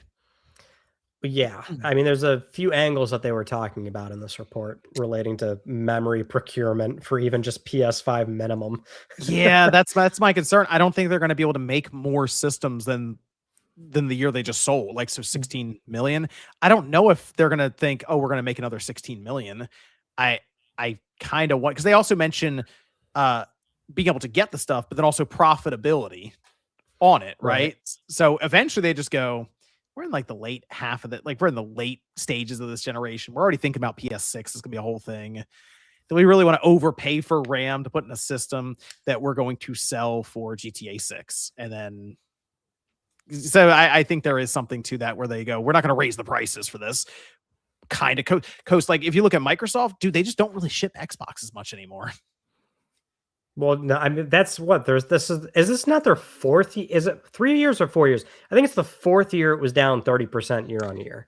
They just stopped. The thing is, I just don't think they ship many Xboxes though. Even if they were selling a bunch, I think they just slowed down heavily on how many they even ship from the factory.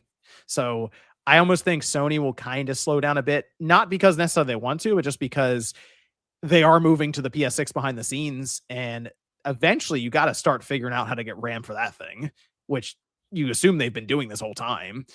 But Right. that is that's the thing that's got to sting though, because if they could make as many PS5s as they would want to for the GTA 6, I bet you they would beat last year's number pretty handily, the 16 million. I bet you they would just go for it. Well, that's the other weird thing is that yeah, the game is big. It's a huge outlier. It's going to be a huge entertainment product launch. PS4 topped off at 117 or something million. They're not far away from PS4. So conceivably, like they've already got the install base there that is going to like see and enjoy this game without having to buy a console. So you have to somewhat have a cyclical logic of like how many do we really need to make in preparation for this game? Like how many more millions are we really going to do when we're like just teetering on the edge of PS4's life to date anyway?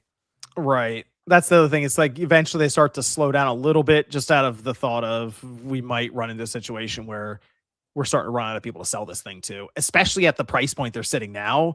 It's not like we could even say the PS4 generation where they got it down to a $300 slim. And it's like, okay, it's cheaper than it was when the thing first came out. No, it's more expensive. So it's going the opposite direction.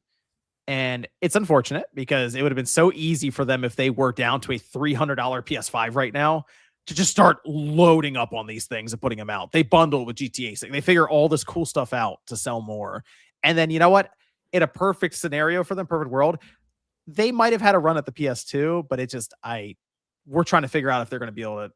I assume they'll beat the PS4 because the PS5 will be around forever. But we're trying to figure out if they're going to get there anytime soon now. Well, okay, but will PS5 be around forever? That's the weird thing. Is that based on part procurement and the pricing of the product lineup, you know, Sony might be in a weird, awkward spot where they buck the trend of what they historically have did for 5 generations, which is manufacture the old one for like multiple years into the next one. They did that every time. Every time. So it's like, yeah, we know PS5 is going to be around and relevant, but it might only be relevant just with the existing systems. Will they still keep manufacturing deep into PlayStation 6? This though is where the comments from good old Hiroki Totoki come in, where I feel like he's being kind of a little weird about the PS6 stuff because the things they were saying about their business strategy for this thing. And well, you know the quote that I'm referring to. Well, but before we get there, let's do some more boring numbers. The digital software ratio, which I have to mention every fiscal report, it is the highest it's ever been, 85%, which does average out the entire fiscal year to 78%. Moving on, John. Monthly active users complacent out there. Hold on. Monthly active users had 125 million. That's up year over year, but down from the previous quarter. We do have to cover this, right? So the sales and operating income, because we have a big statement line item on here. Sales are flat. There's a decrease in hardware unit sales to thank for that, but the operating income is up 12%, with the negative impact here being another recorded impairment loss on Bungie. $561 million, which people might remember they previously wrote down $204 million. So in total, they've now claimed a $765 million impairment loss on the acquisition, which Sony notes on that image, there's a line item on there that says if that was excluded, this was going to be a record high for them in operating income. So if we just don't pay attention to that write-off, this was actually a fantastic quarter for us. I mean, it's the accounting loopholes that they're jumping through there because that's what you got to do when you have an asset like Bungie that is, I mean, to say it, depreciating in real time. Is you gotta write them down, and they picked the time where they were quite profitable to do it, and that's just like we had an accounting 101, I guess, for that. But it spells out it shows that Sony themselves right now, they're doing exactly what they're supposed to do when you get towards the end of a generation and you have near 100 million systems out there and 120, almost 130 active users. You monetize them on software. That's what they're doing. But man, that Bungie acquisition is a black eye. It's a stain on Jim Ryan's tenure there as a CEO, like for Sony, is just running the show for PlayStation. Not great. Not great. It's still haunting them to this day. You write down that much though is crazy for Bungie. Right. It's a ton of money that they basically have to sit there and say, like, this is not quite worth what we paid for them. You also kind of have to think about it in the sense that this was that 2022 that they bought Bungie? When it was announced. Well, it closed in 2020. It's like August or something, 2022. No, it was announced August 2022. Right. I can't remember the timeline. I'll probably be wrong trying to take guesses here. Well, I was trying to think about when that was, the year specifically, because the thing we always forget is that over the last so many years, inflation was going crazy, right? So even if you then factor it in for the 3.6 billion or so, and then think about where that is now because even 10% of 3.6 billion is a lot. It's 360 million. So you start to think about the money they put out back then, and then now what Bungie's that purchase would have been worth now, but you're still writing them down from that original amount. It's kind of even worse. It's like, man, this is that's kind of ugly. That's best. I don't know how else to say it. That is, Bungie is in such a weird spot. It's pretty clear that Sony did overpay for them. It wasn't a great acquisition, but I mean, we've been kind of saying that for a while, but this is like, man, it's kind of worse than what we thought then, if they're writing them down this soon after Marathon came out. Well, yeah, that's obviously the underlying theme here is that you've got a studio that spent multiple years developing a game that sure did reasonably fine out at 1 million something copies sold, but we know the labor cost and years associated with making that game, they're way upside down on it. And then Destiny 2 has been hemorrhaging players. So yeah, I mean, the value just isn't really there. And you can't just sit there and act like, yeah, this 3.6 billion is being fully realized. The thing about Bungie too is that, I mean, the acquisition was still very much a sort of long-term integration plan that was contingent on their own independence. So like they were supposed to still operate as their own unit. Then their back-end office operations were absorbed into SIE. And then a team within Bungie was splintered off into a separate PlayStation studio. That's basically at that point them fully relinquishing, control at that point, and SIE having much more leverage on the direction of the company. But initially, right, when they were acquired, and this was in all the business segment briefings, but there was this long-term like integration plan of here's what we want to do in month 1. I think it was month 3 and then month 6. And by month 6, they wanted to have this sort of full overseeing arm of all the live service titles. And that's where we have less information, but there's always been like anecdotes and stories here and there about, Bungie overseeing and providing feedback on the various other projects that Sony has working on that were live service titles. And since then, we now know in the dust of all that, we have a bunch of cancellations. So I think the company is now fully realizing how difficult it is to make these games, to maintain them, and that's why we have as many cancellations as we do.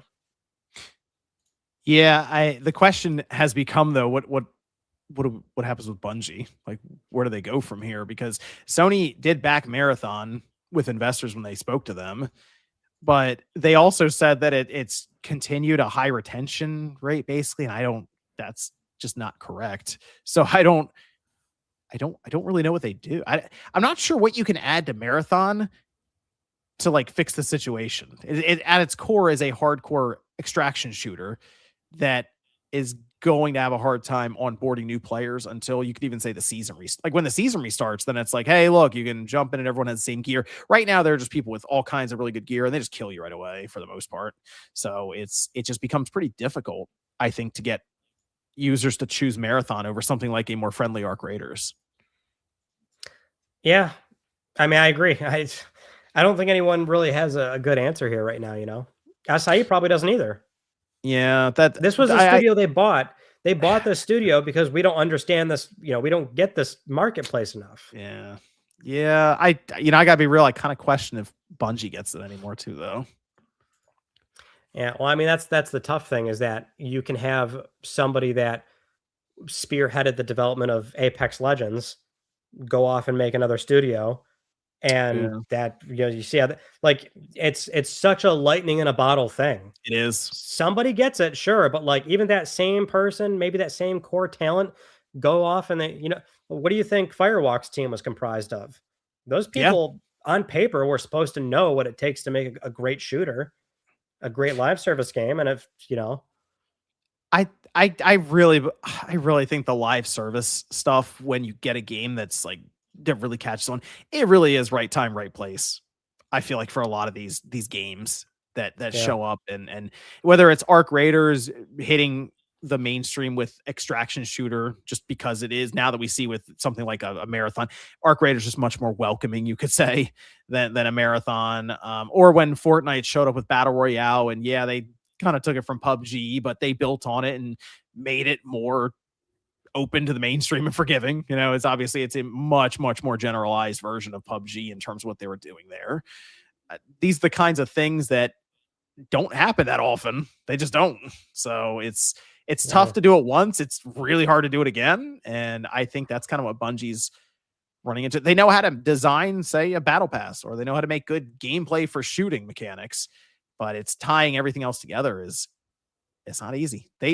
So if hindsight, you'd say, well, they should have done Destiny 3. It was an interesting recommendation, and Radic brought this up, and I had not thought of this. A Destiny classic where they go back, kind of like World of Warcraft classic, where they go back with Destiny 1, kind of reboot it, but have like the newer shooting mechanics and stuff from Destiny 2, and they make it a good starting point for people to come back to. Mm. So I have no idea where to start with Destiny 2 because they vault some content. It's basically in it, you can't access it.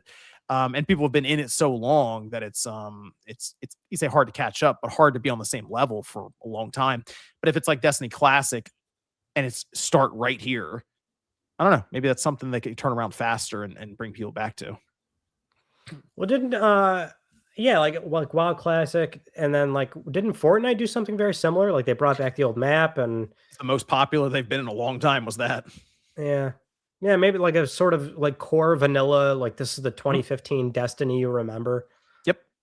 Yeah, yeah, it's an interesting idea. That might be what they need, something like that. Yeah.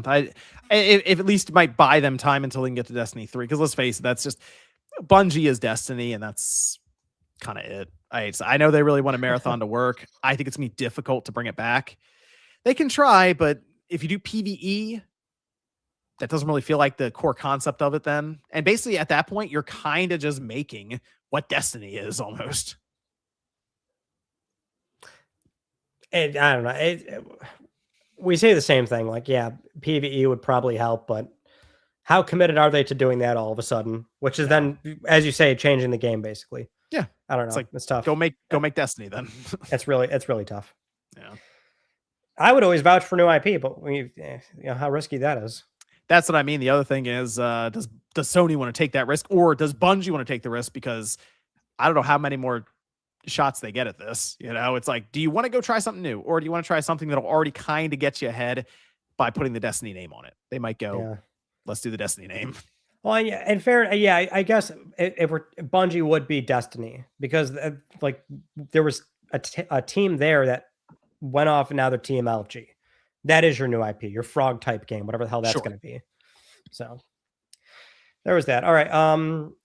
I'll save the AI thing for after this because as we were alluding to the Q&A portion, we have some comments here from the Sony Group CEO, President and CEO Hiroki Totoki.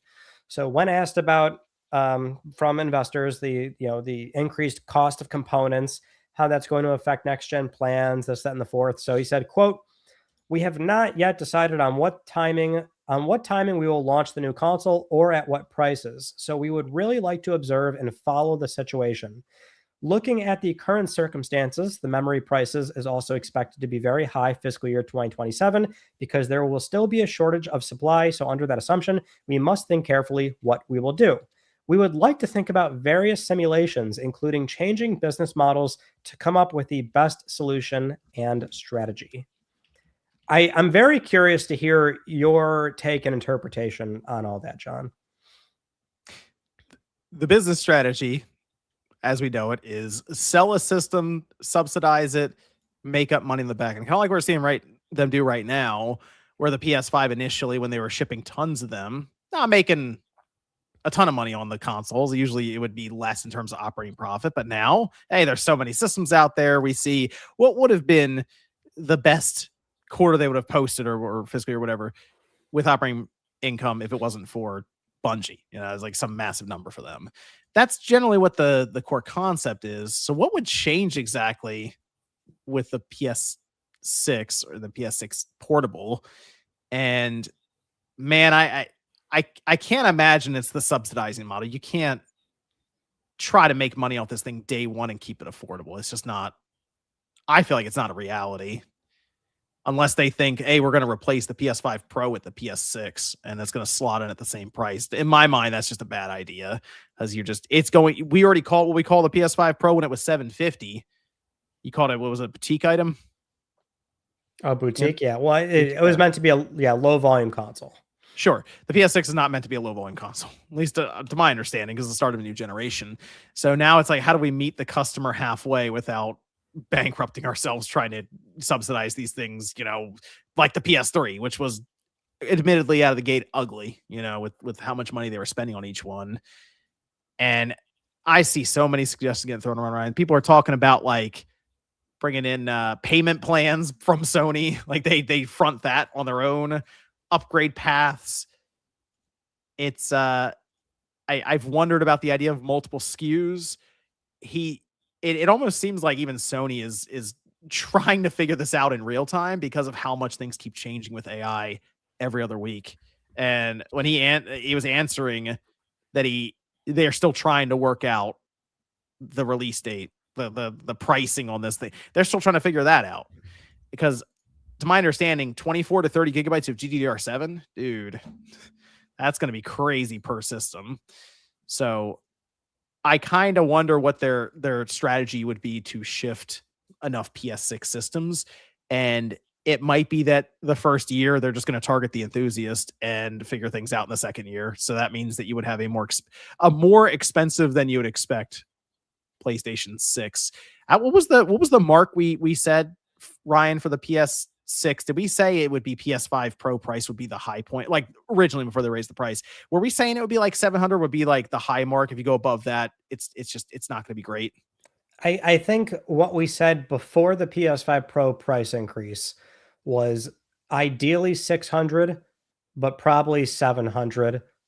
And that like has the variables of we expect 2 SKUs, one without a drive, one with, now it's looking more likely that it might be on the higher end of that with no drive.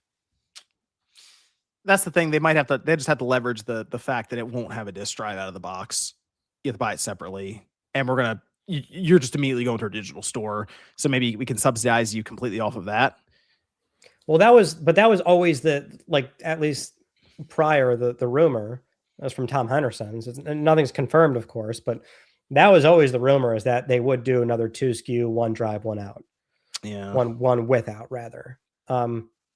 Here's that, what do you think he means by that? Because my head initially did kind of go to, okay, do they genuinely attempt to maybe turn this thing into a sort of phone-esque model, which is people don't bat an eye at getting, a $1,200 phone, because that is subsidized by a payment plan. And it's a very normalized thing of zero down. And you just, they're going to have to start partnering with, some sort of credit lender, or you do a much more weaved in like trade-in program at like retailers. So you're like directly partnering with your GameStops, your Best Buys. Because that's what I'm wondering. If it's going to be that price prohibitive, but because they do still have to do a subsidy model. They have to. You would have to, yes. But that's the problem, is you can't put it out there and just put it at cost, because that cost is going to be crazy. Well, the other thing too is like my interpretation of this quote was also like, well, they're being honest. Like, yeah, we really don't know because there's a lot of these factors. Yes, we're like, and they're being asked by an investor. They have to at least say something. So yes, memory prices are high. We're testing a lot of things out. I think they still in their mind this whole time, because they probably weren't, or maybe they were to a degree fully aware, like, oh, memory prices are going to start going up. And they were thinking about this back in 2022, 2023. I don't know. I'm not Sony, obviously, in this case. Right. But I think, when it takes 4 years to make a console, the plan, as Asha Sharma says. Like, they were always going to make this thing. I think the plan always was 2027. And now it's like, oh, shit. We got all these contracts in place. We've been doing all this R&Ding as we've done for 30 goddamn years. There are certain things they can't just pump the brakes on. So I think this language is like, we have an idea of what we want to do, but a lot of this shit might change. I think they do know what they want to do. Yeah, the thing is, even the chip that they're designing with AMD wouldn't be the thing. I feel like that they'd look at and go, "That's just too expensive." It literally is the RAM and the SSD that they would pair with it, and that is really difficult to get around, because if you need X amount of GDDR7 to make the system function, it's not like with the chip where you can do things like disable cores or use more of your bin chips or whatever. Now it's like, we need RAM. Where do we get it from? Like, that's kind of it, right? So it's so tough, because this system feels like it's going to come out at I don't say the worst possible time, because who knows what the future looks like, but like it seems like it's not a great moment for them when they want to make it cost effective. But you can't, if you push it too far into the future, all of a sudden you're releasing really old technology for a system that's supposed to feel cutting edge. So you just put it out, rip the Band-Aid off, and say, hey, the thing's 800. That's the best we can do. Well, our competition is 1200, so we're cheaper. That's why I think above all of the $1,000 console scare factor that we're hearing about, and it's going to be I still think it's like holiday 27, maybe early 28, and I think they're going to try to do it as cheap as they can. It's just, the big question is, what does cheap look like in the context of what they're dealing with? It's $100 cheaper than the PS5 Pro. They went down in price. But see, the Pro, this was true at 700. It was true at 750. It's true at 900. They want to make money on the Pro. If they're willing to sell PlayStation 6 at a loss, it would not be 900. And I would still posit that it would not be 800. If they want to try and sell this thing in a high volume setting. I almost wonder if their business model can change, in that games that maybe were going to be PS6 exclusive are now cross-gen. Dude, I was always uncertain about like a game only on PlayStation 6. We kind of went through that with the PS5 though, didn't we? Where, remember, Gran Turismo was shown and it was just a PS5 logo, and then the next trailer it was like, oh, PS5 and PS4, and we're like, hold on a minute, what happened here? So I almost wonder if that's something else that's happening as well. That horror game or something. It's, you know what? Can we get this on the PS5? Yeah, okay, cool. Let's put it on the PS5 too. I think that's the cross-gen period. I think is going to be. We already talked about how it was long for the PS5 or PS4 and the PS5 kind of. It's going to be really long, I think, for the PS5 and the PS6. Like, I kind of think we're going to get a handful from Sony in the first couple of years. There were, and there is, PS5 only games, and they were there early on. Like, it was surprising when it was like, oh, Ragnarok and Forbidden West and GT. Oh, these all had PS4. Yeah, that was surprising. They still had PS5 only games. I would be very surprised if anything is PS6 only. Like legit, like if we're actually counting exact number of times, I'd be surprised if any of them are actually only on PlayStation 6. Maybe one. Like, if they really want to like just try and still stick to that traditional, you want this game, got to buy this sort of model. But I'd be pretty hard pressed, because as far like even Rift Apart was just, that was like conceivably the one game where it's like, yeah, the HDD on a PS4, this thing's not going to really do what we want it to do.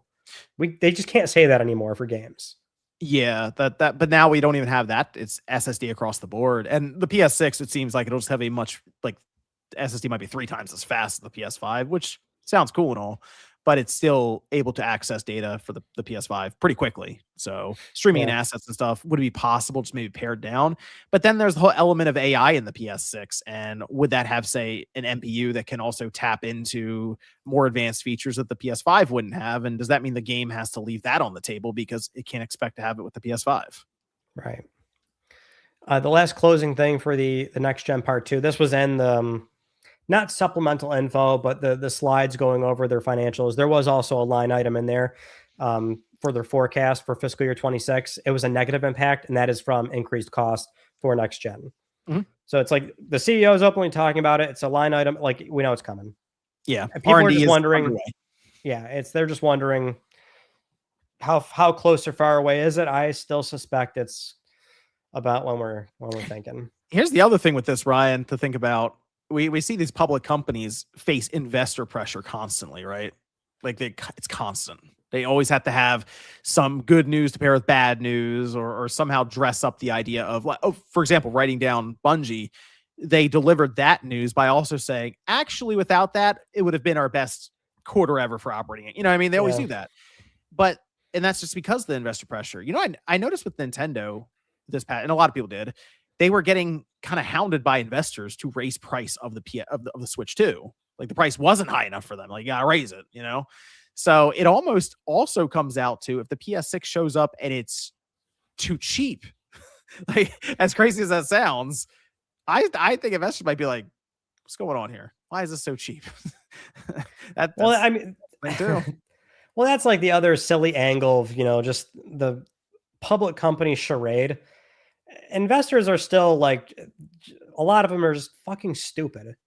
I mean, look, that's like, you're gonna get some asshole who, like, yeah, he might own like 0.5% of Sony, so he's allowed to be there and ask a question. But do we really still think this jerk off like knows games and knows the business that well? I mean, like, sometimes they ask the right questions. Sometimes they're prodding in directions that are just, fueled by the capitalistic nature of them being an investor. Like, go to any Q&A for any of these public companies. You're going to get some jackass, asking questions like this. Do you think, I mean, you did bring up phones. Do you think phones are great? I just don't find it as a great comparison for consoles, game consoles. No, I mean, no, it's not. It's more of an apples, oranges, but it's like somewhat of the metaphor that I was trying to get at. I mean, phones nowadays, if we're talking phones, like they're basically utilities. They're very important utilities because they do so much. That's why people justify the $1,200 to exactly. They're going $0 down on them. They don't care. Yeah, some people do legitimately just go in and buy it outright, like each year, like they're really into the iPhone or something. But that's the thing. It's the console on its own is limited in what it can do technically compared to a phone. But that is it. Maybe that's something else Sony thinks more about. It's like, man, what if the PlayStation was a utility? Bring back the Xperia Play. That's the move. I don't know. That's what I'm thinking. I'm like, do they really? Maybe they just get like really weirdly aggressive. Like, they just figure out some sort of way for you to go to a Target and, like, there's a point of sale system right then and there, and you walk out with not dropping a dime on it. Yeah, that would be, if they could figure that out, it'd be impressive. But yeah, man, we already live in a world where people face like crazy credit card debt right now. And I mean, hey, Sony's like, you know what? Don't worry about the credit card company. You can owe us money. Yeah, I don't know. It's a crazy time. You did mention AI, so that was another big portion of the corporate strategy presentation, which is what this also was. So we had Hideaki Nishino, the on-the-ground man for the PlayStation team, president and CEO of SIE. He was explaining how they use AI at their studios, like Naughty Dog San Diego Studio, and a game that already came out, Horizon Zero Dawn Remastered. To reduce repetitive work tasks, they've been using AI, a proprietary in-house tool called Mockingbird that animates a 3D face model based on performance captures, and that turns hours of work, a very labor-intensive process, into a few seconds. So they want to use AI for consumer-centric experiences like game recommendations, subscriptions, accessories, recommending merchandise, obviously speeding up development. Above all else, during these presentations, just to add some context to all this, they were actually pretty thorough on always reiterating the point of, we can't replace humans. It's supposed to be, there for artists, and it's not meant to replace somebody's work or capture performance. So they're saying all the right things. It's, for a lot of folks that still makes them uneasy, myself included, but we know that a lot of these game studios they're using AI. They're just trying to figure out how to actually like make it work for them. So yeah, that's the thing though. It's using it as a tool versus using it as a replacement. That's what we'd like to see. But here's the thing. It's like it's a tool until it's a tool until it becomes a replacement, because we keep seeing these stories, man, of these companies popping up, and they're making it like you have to have. So if you go into work in some large corporations, and I'm sure people in the chat have gone through this before in corporate life, they have something on your computer while you're at work, and it can track your mouse movements or whatever else, right? Just to keep an eye on you to make sure you're not doing anything crazy on their work computer, right? Now they're getting to a point where Meta was in the news for it as one place, but let's face it, I'm sure there's a lot of companies that we don't have the press release drop on it or the Bloomberg report where they have some kind of AI model that is indeed tracking what you're doing, and then it's just training the model. That's it, And what everyone kind of knows, and I'm sure it's very uneasy for the people who are at their desk working, they kind of know what's going on. Like, oh, I'm training this thing to replace me, aren't I? It's a tool right now, but it's going to replace me. That's kind of the thing when it comes to these other tools, which they're even outlining things that Sony internally has created, these AI tools, to be able to do facial animations or what have you, right? Motion capture. And it's like, okay, but does eventually, not now, but eventually, do like people do mocap get replaced? That's always the thing that's in the back of people's minds with AI, and why there's so much uneasiness when it gets brought up. In a perfect world, it's like, hey, you don't have to write the equations down and do everything, because now you have a calculator. That's the perfect world, right? But eventually the calculator starts talking and starts learning and starts picking things up and moving around. And you're like, wait a minute, I had this thing turned into a robot. So yeah, I mean, it makes me uneasy for sure. It's very hard to have complete faith and confidence that there's a future where that doesn't happen. I do find games are still of such a creative field that there should almost always be a human element to it to some degree. But I'm still very nervous for the creative workforce that has already seen, I think it's nearly 40,000 layoffs in the past 5 years. It's absurd. Like, well, and that's before all the AI stuff. Here's the thing, right? We're still talking about these layoffs happening as overhiring during like the pandemic boom and stuff. That was a long time ago. I don't know if are we still on that? Is that still, are we still thinking about it that way? Cause I almost feel like we're to a point where they're just kind of, these companies are still pointing at that. Like, hey guys, remember when we overhired like 6 years ago? We're still working through that. It's like, what? Really? So I don't know. I don't know if I believe them still with that. I'll be real, Ryan. I'm starting to think more and more about, are you training? Do you have like AI stuff happening inside your I still look at it that way. It's like, is this creating redundancies within your company? Because we keep seeing these things get announced, and not even just in game development at this point, but like everywhere. And the numbers just keep piling on about layoffs. And it's like, man, I see like 5 years of crazy friction between like current times and this proposed utopia. Man, I just see like chaos. So yeah, get the backlog good, set up and ready, build the bunker, and then dude, you can play all those old PS1 RPGs for a few years. You'll be fine. That's the plan. Bunker, massive backlog of physical games. Bunker, Alundra, a CRT. There it is. Got it. We got it. Oh, geez. We're in. You got a nice PS2 selection, PS3. I hate that you've described my bunker plan so well. So. Right, there it is. You got the hatch and everything. the fake plot of grass that covers it. They'll never know. Okay. They'll never know. All right, John. All right. You mentioned it earlier. Let's move on to some broader third-party stories related. Oh, you can't say that actually wouldn't be pretty cool. Like, you go down and you just go through all of your backlog. People don't know where you are. Like, you got a treadmill or something down there to keep active, whatever. I've said before, a good retirement to me is working through my backlog. That's, you just got to do it like 12 feet underground. That's all. Whether the world is over or I'm retired or like it's just whatever the circumstance is, I'll just be happy if I get to like work on like all this shit back here. Get the platinum and Fallout 3 in the bunker. Well, I don't know if I'd be that on the nose, but I'd probably replay Fallout 3. Yeah. On the PS3. I'd probably, on the PS. Yeah, I played the crunchy version. The crunchy one. Yes, sir. Extra crunchy. All right, John, you mentioned earlier, it's confirmed. Jason Schreier, writing for Bloomberg, was speaking with Take-Two CEO Strauss Zelnick about the upcoming launch of GTA 6. Strauss said that the reason why they have a window of console exclusivity, one, it was not related to the company's marketing deal with PlayStation, which means he's basically admitting that they have one. But he was talking about why they do that. And he said, quote, Rockstar always starts on consoles because I think in regards to a release like that, you're judged by serving the core, like really serving the core consumer. If your core consumer isn't there, if they're not being served first and best, you kind of don't hit your other consumers, end quote. Now, what's funny about that message that he put out recently with Jason is that we had the Shiny Hunters leak, which gave us platform breakdowns. And it's like you can see how much money like the console versions make for GTA Online. It's like, okay. I mean, well, Rockstar's always released on console first anyway, so. I mean, it's pretty obvious when those numbers came out. It's like, okay, this makes sense. Like PC just doesn't move the needle as much for even that. The Xbox One made more money than I'm like, wow. PC. I get that for online. I'm sure base copies they sell plenty on PC, but if we think like online's going to ship a little bit after the single player campaign, there's still going to be a healthy window where online's only on console, and that's where they'll be selling whatever sort of cards they're going to call them on GTA 6.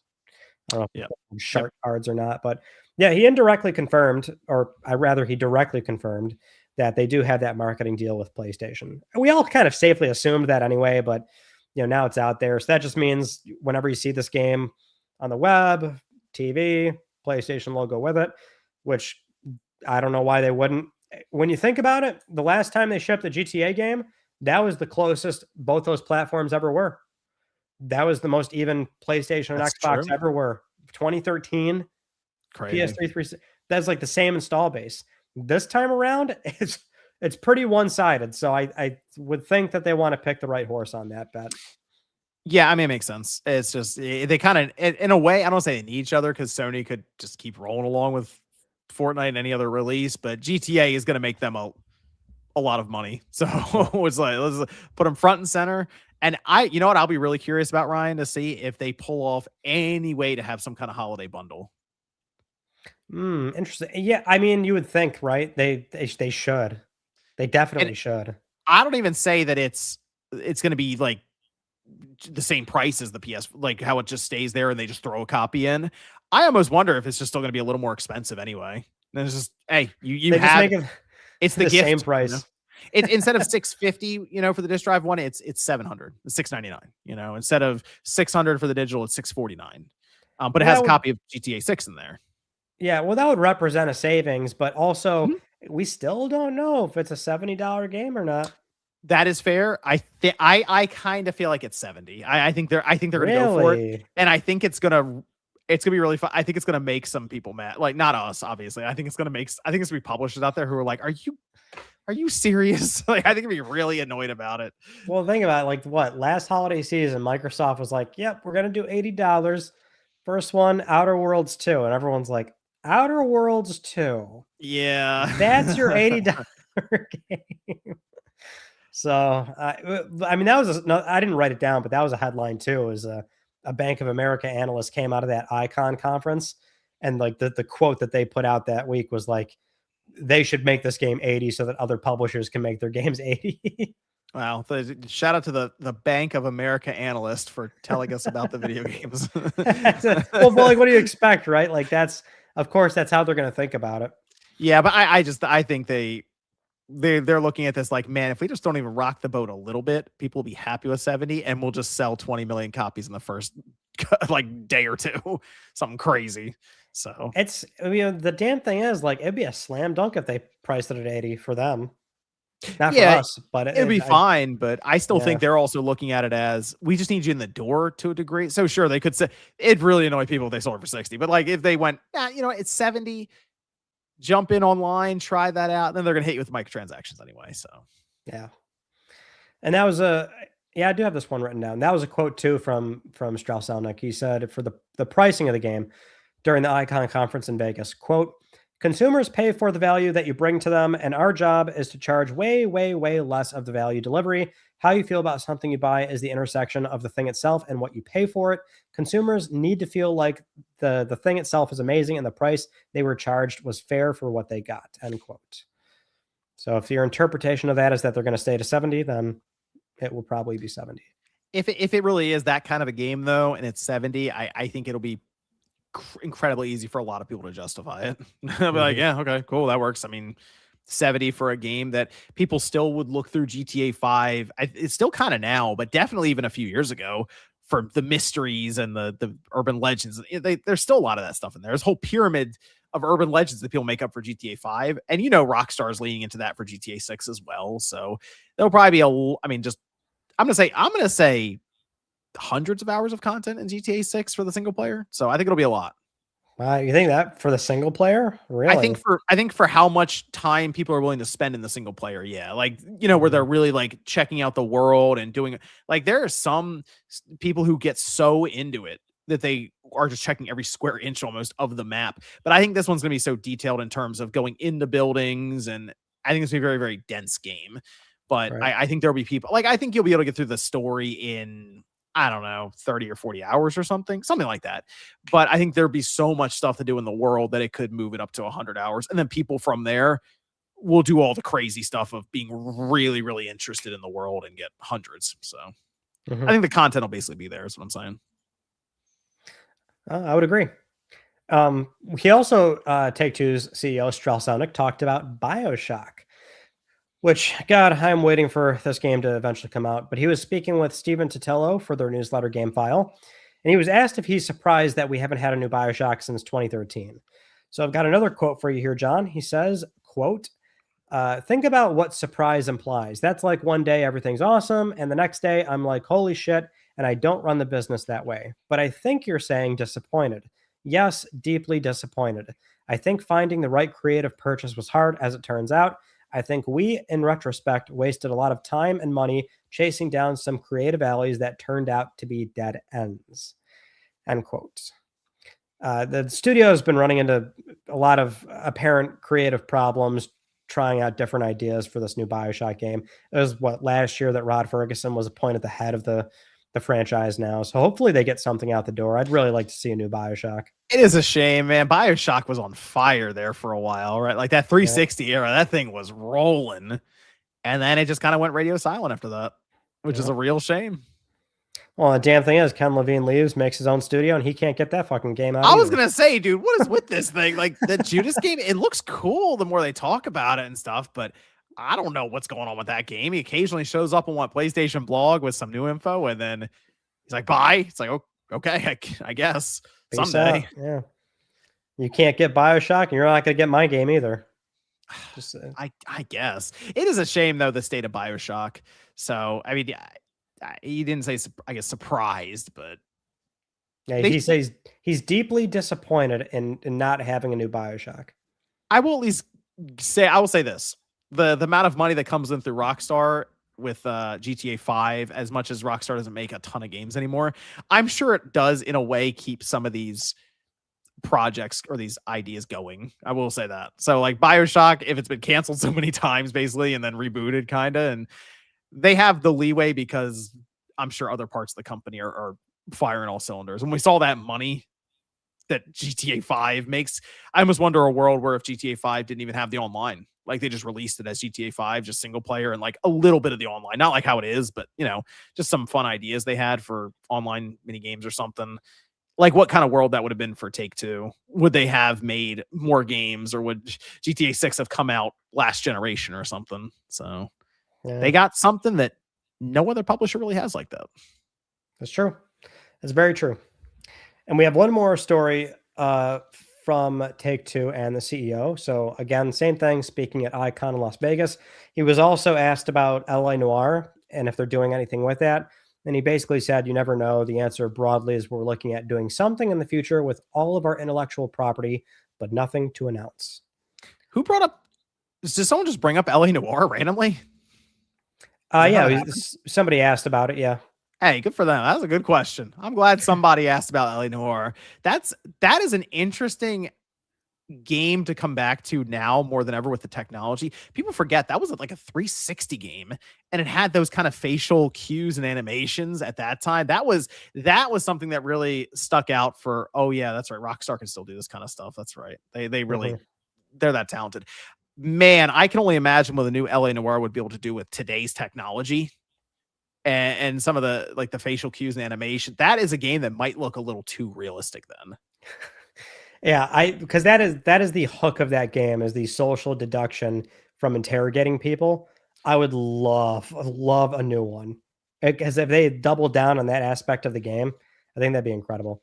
But he said, like, oh, all of our intellectual property, we're looking at all of them. John, give me a new Rockstar table tennis, please and thank you.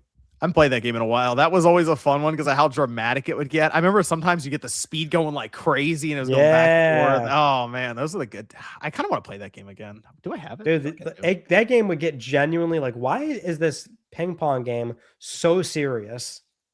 Why is this so like grounded in reality right now? I do kind of want to play that game again. That would be funny. Even if they put it out as not like a full price game or something, but if it was, you know, $40 game or something they put out there, I'd buy into that. That'd be fun. Yeah, I would too. It doesn't have like massive scope or anything. You can have, you know, campaign or something for a character, but I think a lot of that can live with its online. Maybe you could just have like an actual proper arcade campaign where you pick your character, you go through a bunch of set matches, and then based on winning a tournament, you get like a really grounded, gritty story about their own personal like turmoil and welfare and what this has done to their family, their relationship with their kids, maybe losing a wife or a significant other, maybe they're going through a family death or something. I want really grounded storytelling in my ping pong game. And like ping pong somehow at the end like saves them. They gotta win the big their fucking life. Dude, I want a cool running story. Give me some good give me that shit. Come on, man. They gotta like win the big ping pong yearly tournament down at the high school. Yeah, come on now, we can do that. That would actually be kind of cool if you were like a prospect for ping pong, like even like an Olympic team or something. You start off in the high school halls and you build your way up. And I'm kind of thinking of Virtua Tennis, how we have that on like from Sega, and how you would build up through tournaments and your characters would get experience and level up different aspects. That would actually be kind of fun. But they did like, it comes out and it's just mature rated, like super mature rated. It like almost gets an AO rating and they have to like dial it back a little bit. Dude, it'd be like how we went from Blitz to Blitz the League. Where you like dive off the ping pong table, it goes X-ray and your elbow smashes in half. He's like, it's gonna be out 6 weeks, or we could inject him right here and he'll be out for 6 minutes. It's like that was man, that Blitz the League was crazy. But if you mix that in, you're good. Yeah, they could do that. I'll take it. I will take it. Also, I guess not every Rockstar game needs to be mature rated, but that would be. I'd have to play it then. I have no choice. I would play it if they went that deep. If they would. Next up, John, finally, the last Call of Duty game on PlayStation 4 is already out. So this was a rumor. Hey, are they testing the next one for PS4? No, the official account on Twitter of all places actually did clear the air on this. They said, quote, not sure where this one started, but it's not true. The next Call of Duty is not being developed for PS4. That's it. Black Ops 7 was the last one. Okay, I better not see a PS4 logo then at the end of the year. They better not do some weird thing where they're like, well, that was a social media manager tweet. Yeah, I mean, who knows? You know, I assume now there will be no PS4 logo. It'll probably be replaced with the Switch 2 logo, I guess. And that'll be it. We're done with the last generation systems finally. My gosh, 2026. Yeah. Well, 2025 was the last 12 years. Major. Yeah. I'm thinking about the Call of Duty where it was the first time that it left the last generation behind. That would have been, what was that? Advanced Warfare. And I think it was Advanced Warfare, I believe, was the last PlayStation 3 entry. Yeah. Yeah, Okay. I'm So pretty, that I'm pretty was sure. 20. When was that? What year did that come 20, out in? 2015? 2015, I think. Yeah. I think it went 3 years into PlayStation 3. Wow. Yeah, we went a couple extra years then. Yeah. Jeez. I will say, I mean, Call of Duty was the outlier for sure. I think every prior console cycle, major publishers abandoned the old one much faster. This was definitely the biggest outlier. But every time like the PS4 support thing comes up, I always tell people like, dude, put up a PS4 right now and go to that storefront. That way you know you're only seeing PS4 games. Sort by new release. You're not going to find like anything that's even remotely noteworthy. Even the like the boutique Devolver digital stuff, like those games don't like those can run on PS4s all day every day. They don't ship on PS4 because Right. they don't sell there. So yeah, I usually make this point of like, we actually left PS4 about the time that we normally do. But Call of Duty did stick on pretty long, I want to say. I'll admit, I haven't looked on a PS4, the storefront, like actually boot up a PS4 and look on it. I have not done that in a long time. Well, so I just did it last week to use it as B-roll for LTPS for the story. So I show people new releases and it's direct captures. John, you're not going to know what the hell those it's all the shovelware crap. Like I think the one tile on there was like, oh, the Bubsy game. That Bubsy one's still coming to PS4. Interesting. Okay. Yeah. Okay. So you can like because you might think, oh, I'll just do it on PS5. No, because the way PS5 shows games, you can't do it. If you go only on a PS4 and you can only see PS4, like you're not going to find anything new or noteworthy. Like studios left PS4 about the time they normally do. But Call of Duty did. That was the outlier, no doubt. But well, like sports games still, I guess. I think a handful of sports games were still shipping. Like, but those, if anything, were like the ones that like those went deep into PS3, deep into PS2. So those were kind of expected. Call of Duty left fast though.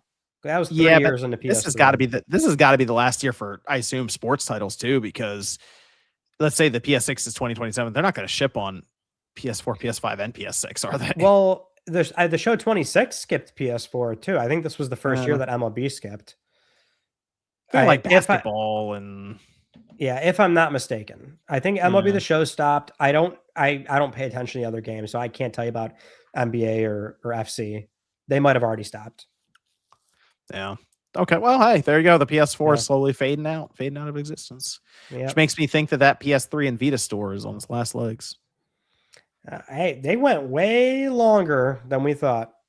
They're still working. They tried to shut it down in 2021. Those Vita games still expensive on there. Like, man, just go put those things on sale. Come on. Well, that's funny. It sucks that if you do want to buy stuff on there, it's like, why the fuck is this still $40? It is. I'm on there like, what is this? If I'm a third party company, I'm like, man, I'll just put this thing for $10 even with bites. Yeah. I don't even think you're allowed to like change prices on there. Like you can't. Oh, really? Oh, well, I think it's like all like that store is like legitimately like we're not touching any code on this thing. Oh, like you can't. That's what it is. Yeah. I think we're like always going to have interviews from this guy every time we do an episode. Naoki Hamaguchi, always talking about Final Fantasy, always talking about Rebirth. Obviously, the Switch 2 and Xbox versions are gearing up, but people are asking him about. Come by Click R3. I'd love for Naoki Hamaguchi to come on Click R3. Okay, I would love it. Okay, come on Click R3. My Japanese is not good enough to speak to that man though, so I don't know if that's going to really work out all that well. He did talk about the reveal timing for part 3. So when speaking with Comic Book, somebody asked, and he said, development is going well, proceeding smoothly. And he said, quote, "We know many fans are eagerly waiting and preparations toward the announcement are steadily underway. Please look forward to just a little bit longer," end quote.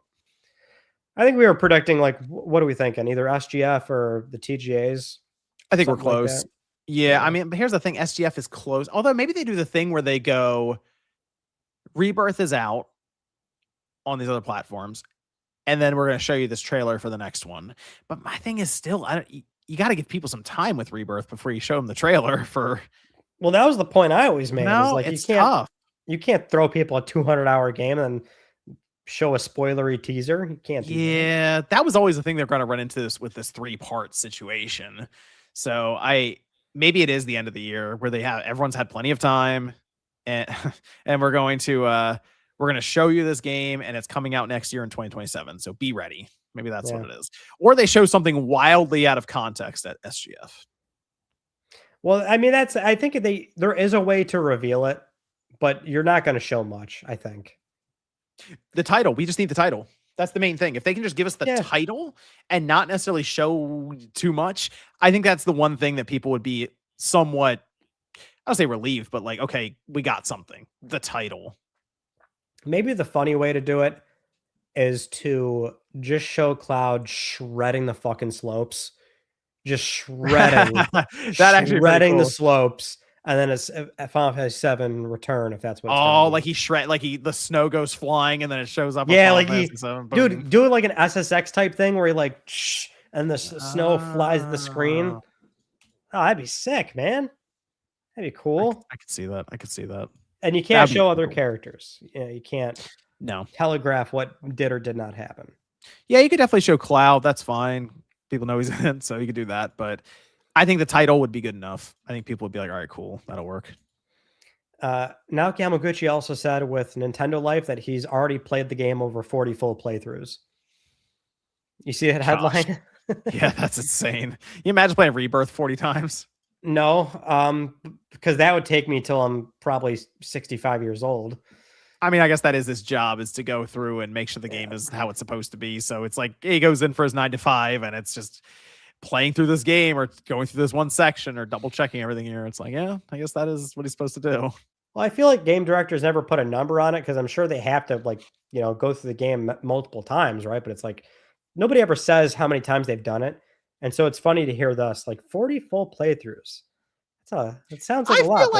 But is that a lot? I feel like in all his interviews, he's just like waiting for somebody to ask him what else he's been playing other than that. He's like, please just ask me about just ask me what else I've been playing, please. So you know what? He comes on here, I'll ask him about a different game. Well, yeah, it's if we get Naoki Hamaguchi on here, I don't want to ask about anything Final Fantasy. I'll just poke and. Well, I'll be like, hey, what's the title for the third game? No, I'd be like, did you play Saros? Like, what'd you think of the biomes, the shooting? What do you think about that? I'll just ask him what he's been playing. Yeah. And then while he's talking, be like, that's cool. What's the title for the third game? Do you? Oh, wait, no. No, we got to like slip him into a consciousness of like, oh, they don't want to talk about like Final Fantasy at all. I can just be super casual, and then get him so casual and open with us that then we can slip in like, oh yeah, like part 3. What's that going to be called? And then he just naturally goes. You just start talking. You just go remake, rebirth. Yeah, he'll and then just let him go. He'll let us slip out. Now that'd actually be fun. That's what I like to do. If I would have someone like that on, I would ask them about other games too, and just be like, "What are you playing? What's the move right now? What are you playing?" That's the play. Yeah. He also talked about DLC for Rebirth. He said they opted not to do that because they didn't want to interfere with the development timeline for Part 3. Sure, but they said they'd consider Part 3 having DLC if money talks. He didn't say that, but I'd be curious to know. He's obviously they're remaking 7. That's their primary focus. In the history of all the Final Fantasy games, what would be the other one you'd want to remake outside of this? 10. No, not you, him. Oh, him? Yeah, I'd want to know. I want to know how some of these people at these companies are thinking right now. No, I think there's got to be an interview out there where he's revealed that information. He said he said internally the people there want to do 13. That's what they were saying. But I wonder what his answer is, because I feel like he probably did say it at some point. I don't know if it was 6. Did he say 6? I think he said 6. That's the thing. That's a safe answer, man. It's always 6. It's like, give me. It's not a safe answer. It's what they want. Yeah, I guess. If that's his answer, that's his answer. 10 is a good answer. I can see that. Like, I get that with 10. I mean, I want 10. I want 10. I love the bravery of the people who just say 13 outright. They just not even hesitating. 13. It's like, oh, okay. All right. Conceivably, if there's something you want remade to be better than what it was, that 13 would be it. I didn't hate 13 though. I'm not one of those 13 haters. I didn't either. I thought it was stylish. I love the Leona Lewis soundtrack. It made me feel a certain type of way when I was growing up. Hmm. It was good. Those giant adamantoises out in the Great Plain area. Yeah. How's Actually, I that have to go back. how's that look on the PS3 right now? How's that holding up? Dude, I have not launched and looked at that game on a TV locally to me It's been so in long. fucking 15 I years. I know, but I have to go back to it. I don't have I didn't finish the platinum. I fired it up on the Xbox Series, and it's kind of cheating because it does 4K HDR. It does all No. that stuff. I want to see that. I want to see if it like what it looks like now versus how I remember it. But I'm kind of worried. I mean, I'm a little worried that this thing is extra crunchy looking, and I just sit there and go, "Man, this is really what I saw back then." It will be crunchy. It'll be crunchy. I saw it on the 360 even. I saw it on the PS3, but I also saw it on the 360. And the 360 was extra crunchy now that I remember that because they had to compress everything. Well, like one of the crunchiest PS3 games is GTA 4. And what I remember so vividly is that for a while I was playing my PS3 on a CRT. Like Mhm. I was had an early transition of got my PlayStation 3, played on a CRT for 2 years. I got a my first HD TV, a Sony Bravia. It was a 32-inch, and the first game I launched and played on that was GTA 4. And I remember loving, like, oh my god, it looks so crisp and beautiful. And I see GTA 4 often, at least yearly, for PS3 online videos. So I know that magic has been long gone. That's Mm. long. I know that game looks crusty. So that means I know 13 probably is not going to hold up in my mind. It's gonna be crunchy. But I Maybe do will have to fire go it up. back to it. Maybe I will. Maybe I will fire it up. This was also within our platinum even liking that game. I can't remember. Well, what I remember that I gave up on, I don't want to say Oh. gave up. I put the game down and never went back to it. Well, I mean, that's kind of that. That's my version of giving up. It's a gold trophy. You have to hold every weapon, which means you have to like make every weapon or find every weapon. Okay. And I think it was every weapon and every item or something but that was like the longest that's the one that holds you up. And I remember I was like in that Great Plain area, like killing those giant tortoises for like item drops or something. And that's where I put the game down. So Okay. that was forever ago. But that's what was going on there. This was in our 2-week window from the last show, John. We did have some comments here from the Xbox CEO, Asha Sharma, about exclusivity. So speaking with Stephen Totillo for their newsletter GameFile, Sharma gave some words here where she says, quote, "We'll take a data-driven approach and a strategic-driven approach, and then we'll look at our principles and we'll make some calls. So we'll share more when we're ready." That was after they put out that big, sort of internal memo that they published online and openly said, like, we'll be reevaluating exclusivity. And so it's just another quote there. I'm not sure we really have anything different to say on that, but thought we'd at least put that out there again. Yeah, I don't know. I gotta see it to believe it still. Yeah, I would agree. Actually, in relevant Microsoft news, and I do want to point this out because this to me, I think is a pretty big deal, but Microsoft Flight Simulator got its PSVR 2 patch recently. So that's available right now. And I say this because that's like a killer app. When I think about VR and I think about PSVR 2, I think of GT7, I think of RE Village. Sure. I now think of Flight Simulator. That's going to be an incredible experience. No, yeah, I think those games where you're in that case with like a plane and a cockpit where you have controls all around you and it feels like you're in a space where you're sitting down anyway, and then you have a plane or a car or whatever moving, that I think makes the most sense right now for VR. Could VR get better and it feels more natural to walk around but not actually walk around? I guess, but man, that's like lines up perfect with VR in a car or plane, whatever. So right. That's cool. I don't think I'll be playing it anytime soon, but it's nice to know. It's nice to know it's there if I randomly go, I do kind of want to check this out. Yeah, I might jump into it soon. Because that would just be such a surreal experience it's a flight simulator. So to really be like in the cockpit, that's going to be something else. So that's available now. We have Capcom's response to the DLSS 5 controversy. So Eurogamer asked RE Requiem's producer Masato Kumazawa about the DLSS 5 presentation, and they said they could not comment on the team's involvement with the demo, but they did provide a positive comment here saying, quote, the fact a lot of players commented they really liked the original design of Grace and didn't want to see it changed was a positive.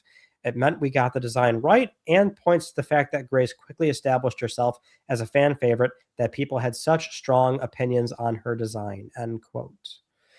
I think that's the only real comment we've had sort of directly like after the backlash has, come and gone about what DLSS 5 did to those face models. And that was the most famous one in particular. So, man, this DLSS 5 thing is going to be, it's going to be such a talking point for so long. We haven't even really experienced it necessarily like natively that I've seen. So, right. Know. Man, it's weird. It is still weird the way that you hear NVIDIA and the people at the top of Capcom who are all excited for it, and then the people below them are like, what's happening? What are we doing here? So there's still such a disconnect in that regard too. But it's the whole AI upscaling, or in this case, AI reconstruction, that's not great. Not great. Long ways to go.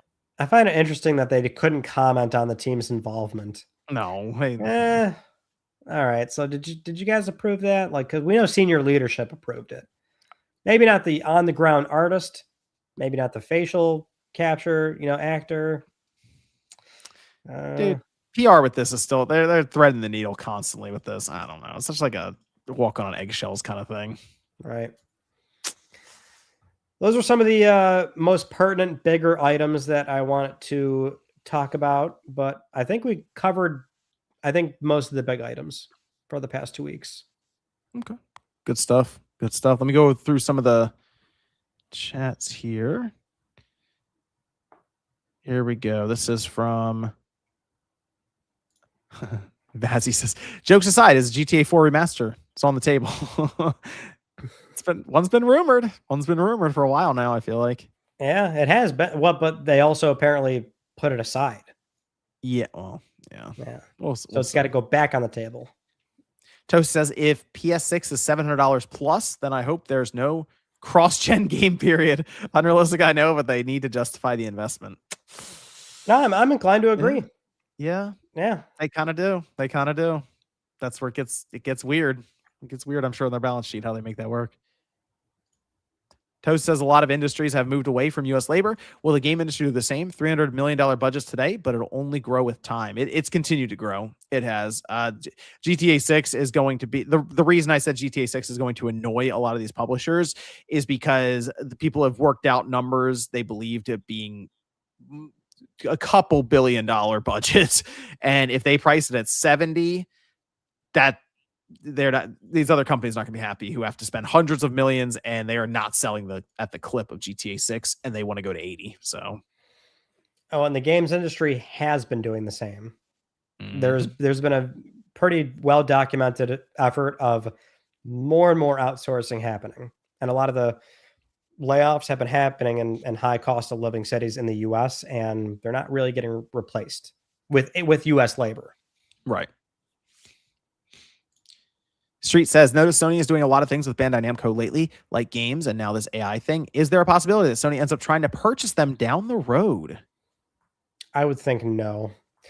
That would still be unprecedented for well, maybe the Sony group as an organization, but if we're talking SIE, that'd be a no.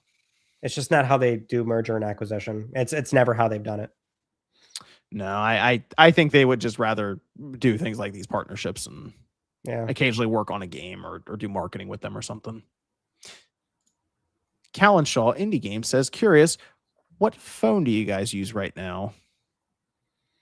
Well, I use an iPhone 15 Pro Max. I have an iPhone 16. Yeah. I was going to upgrade last year, but I was like, I can get another year out of this. I bounce around between the iPhone and Android phones quite frequently. Yeah. Like every other time, I'm like, maybe I'll go back to Android. Maybe I'll go back to, like, I had a OnePlus for a while, and then I went up to the iPhone, and now I'm looking at, like, I was thinking about the foldables look cool, but I feel like they just look cool, and then I don't know how useful they really are in practice. See, even if Apple does one, I don't care for the folding phone concept. Yeah. It hasn't really hooked me. No, I get that. I get that. Yeah. I like the idea of being able to open the phone and it's two screens, like one on the left, one on the right. That's kind of a cool idea. But I do like the idea of the phone becoming more and more like a laptop or tablet replacement if we get to that point. But See, I'm kind of against the grain here because I actually am sort of into the concept of the iPhone Air. thinner. Like, you know what? Of course I love long battery life, but it actually was appealing to me that prior to the 15 Pro, I had a 13 Pro Max. That's a heavy phone. I liked how the 15 Pro Max was lighter, and now I'm like, I kind of like the idea of a really light phone. Z Flip 6. I say it works quite well. Not aware of that. That's the regular flip, right? Where it goes like a traditional flip phone. I like that. I like that. If that's what that is, I don't remember, but I know there's one phone that's like that. Those flip phones were awesome back then. Like you do the flip like that. Well, I had like a older slide one where it's just like this display slides up like that. I'm thinking about the chocolate. Remember that phone? Oh, the chocolate. Dude, that phone had the sexiest commercials ever. Even if the product was garbage, you knew that shit looked just delicious. I just want to look up old like phone reviews on YouTube. People unboxing old phones. Oh man, there were so many. Man, we went through such a renaissance of so many phone like innovations during when we were coming up. It was crazy, man. We saw it all too. There was man, what was the phone that had it was all touchscreen, but it would move when you pressed it. And it was supposed to be like a tactile. I can't remember what that was called. I can't think of whatever it is you're I wish I could remember. I think it was on Verizon or something. Man, that would bother me. It was a big deal. Like the screen kind of moved when you pressed it down, and it was just like it was only just the screen, and it had such an interesting, like almost tactile feel, but it was well before haptics and stuff. I can't remember what that was.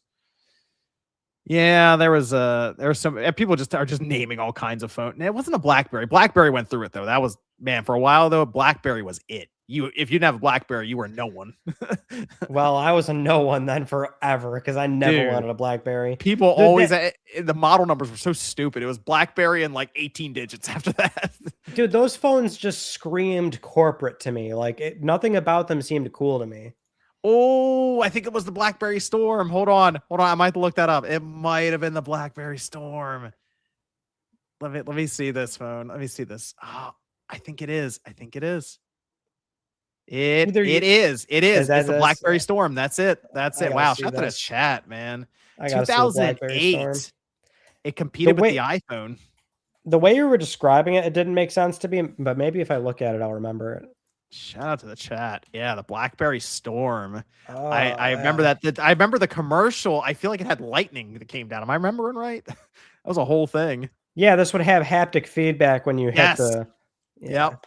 It was a big thing back then. I remember I really wanted to try the phone because it sounded cool. And that's when, again, all the phone stuff was kicking off and Android was coming into the fold. And it was all this stuff was like going crazy back then.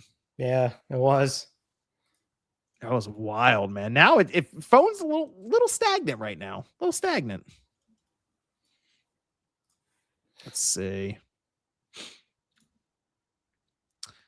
Why do they use AI in a Horizon game? The point of Horizon is fight against the machines or you're fired. I mean, that's a good point. Yeah.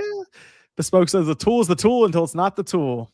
Yeah, something. And then Sharma. I mean, with AI, you'll know it's not the tool when the robot is escorting you out of the building. Sure. That'll be crazy, right? I mean, you get to the point where the robots will escort you out. You don't have to have human face-to-face contact to get fired and escorted from the building. Just give me your badge. They'll remove all feels from the whole thing. It's like you don't even pack your things. A robot will get them for you. It's like, man. Yeah, well, you have to eliminate all emotion. Yeah. From the process. Crazy. Thought Garner says, in the bunker, GTA 4 trophies ready to go. It's becoming a thing. It's becoming a thing.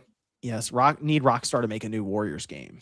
Oh yeah, the Warriors too. Yeah, that's a good one. Mm-hmm. Thought Gardner says a ping pong player who has an AI girlfriend ping pong grounds them in reality. They're now passionate about something. The world is better for it. Oh, so that could be like one of the characters in the arcade. So it'd be like ping pong mixed with the movie Her. Sure, John. There you go. And that's what they described. As long as it hooks me emotionally. Trip and Fall says, I'm trying to buy a copy of Resogun. It's unavailable for purchase a la carte on the PlayStation Store. So far as I can tell, it was never released physically. So any help on where to buy this title would be greatly appreciated. That never got like a limited run or anything? Oh, no, definitely not. Oh, man. That's a first-party game. It was digital only. You know? It's messed up. It's weird that it's unavailable to buy, though. That's got to be account-specific to you because it should just be... You should be able to buy it. I don't think it was ever delisted. It's not a regional thing, like a different region. It's not available or something. Let's check real quick. Okay. PlayStation Store. Ryan's dead set on selling a copy of Resogun.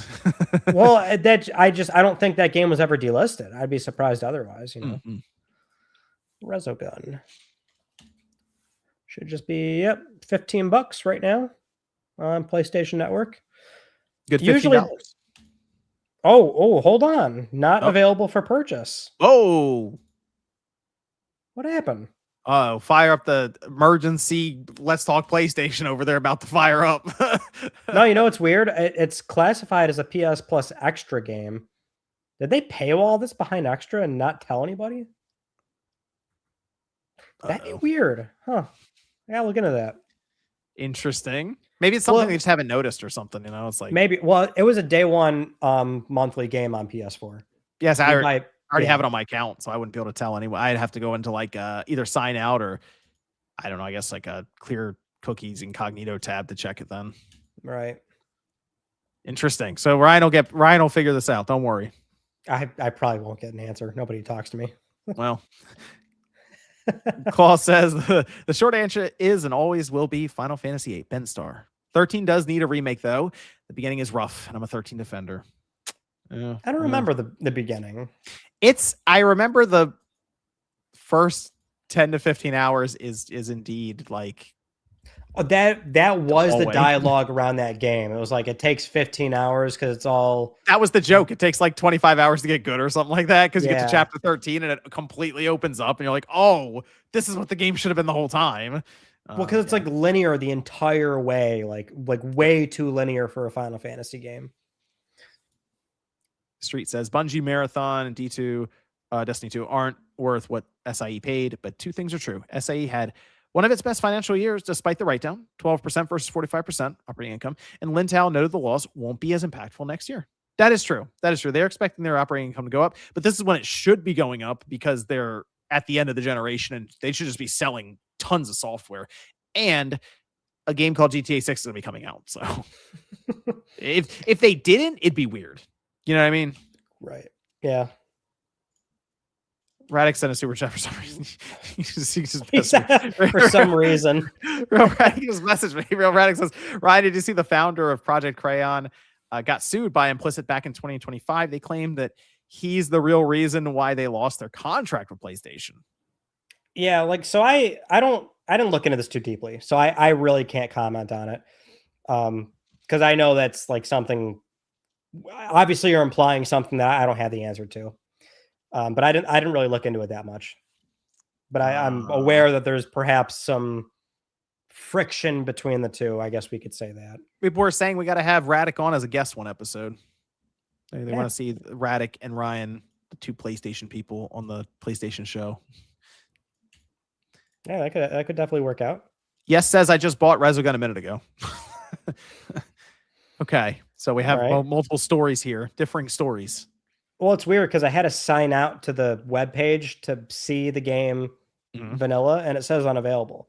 When you search Resogun, it says 15. If I click into it, it does say unavailable. But I know what about I don't on your PlayStation though. Can you because you wouldn't be able to see it? You have to sign out. I would have to log into a different account. Yeah, you know, just because that's claimed on my account. Interesting. Although, I mean, and this is something I haven't tested in forever, but in theory, you can buy games even with a Plus license because you still have the option. Like that was a problem for a long time. Is what the fuck? I claimed this game and now I can't buy it anymore because I'm not a Plus member. You know. So we'll see. We'll look into it. Well, Ryan will look into it. Toasty says I found Ben Studio's phone number online. I called them and asked if they could make a Days Gone 2. Long shot, but I had no choice. You had no choice but to call Hey. them. Somebody's taking action at least. Shout out to Toasty. Yeah, they gave it a shot. All right, those are all the super chats. Appreciate everyone coming out, of course, supporting the show. But Ryan has something in the PlayStation history. Where is the soundbite?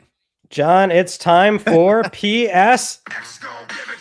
The topic of the show where we go over something cool, old, nostalgic, or dope about PlayStation history. Just teach the kiddos something they didn't know about PlayStation. How did that sound? Got claimed. Did that come in? It just got claimed, the stream.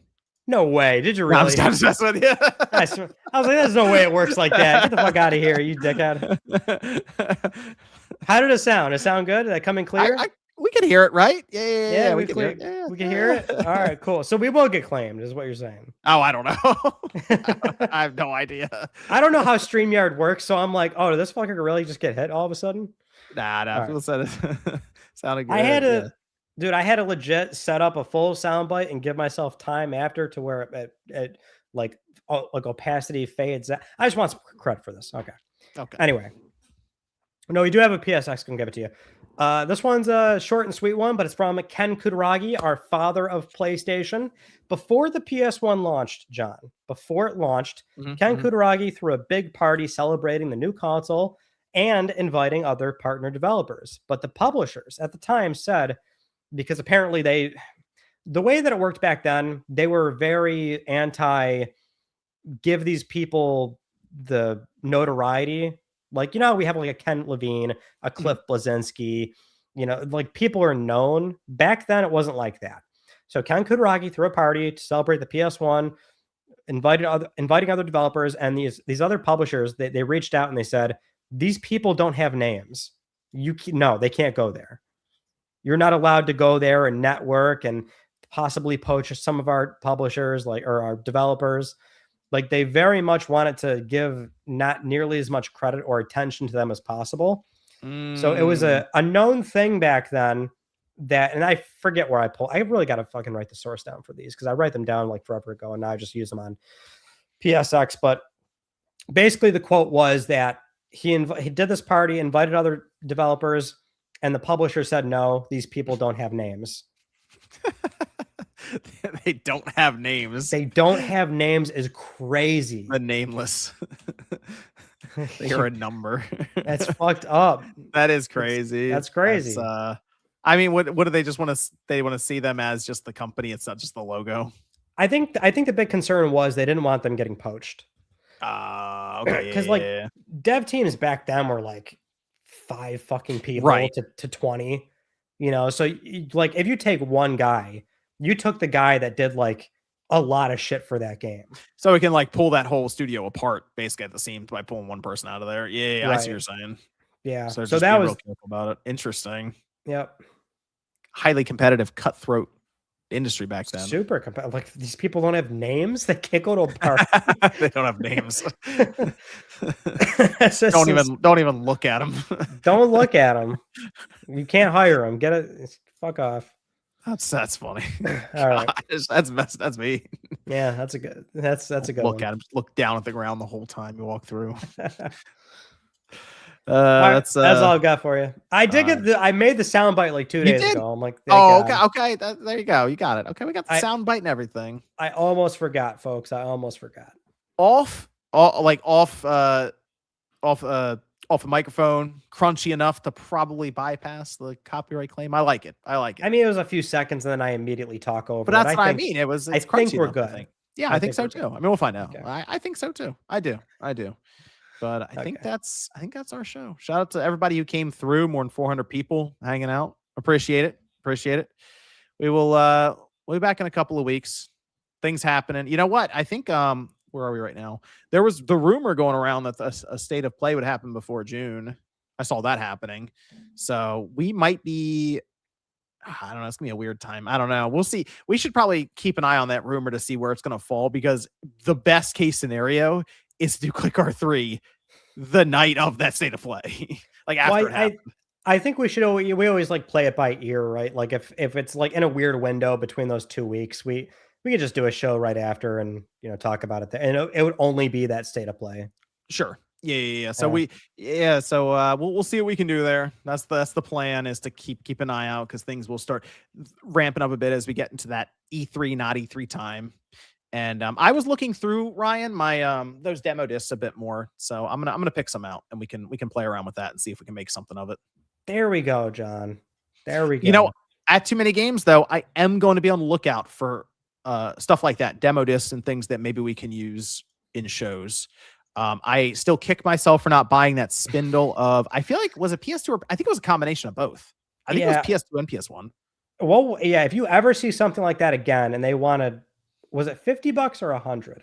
It came out to, I think, $1 a disc, but they were open. They were open to like negotiating it. So I probably could have get down to like, less than $1 a disc, and we could have done a bunch of demos, Whatever it was, you 100% should have bought those. Yeah. So I think this year at Too Many Games, I'm going to look for like a bulk of demo discs. And our plan was to just go like blast from the past, go back and look at 1 or even 2 in a video, and start doing some of that like fun original content with old demo discs and see what they have there. Cause sometimes you fire it up and you see some crazy stuff, like some weird videos, or you have legitimate demo builds that you don't really see anywhere else, that never became even part of the full game. So I think that would be kind of fun to just have alongside of the Click R3. So yeah, that's something I'll look for. I will see if I can maybe the person still has it. Maybe they wheel it back out on the table. So okay, yeah, you'll find the exact same thing.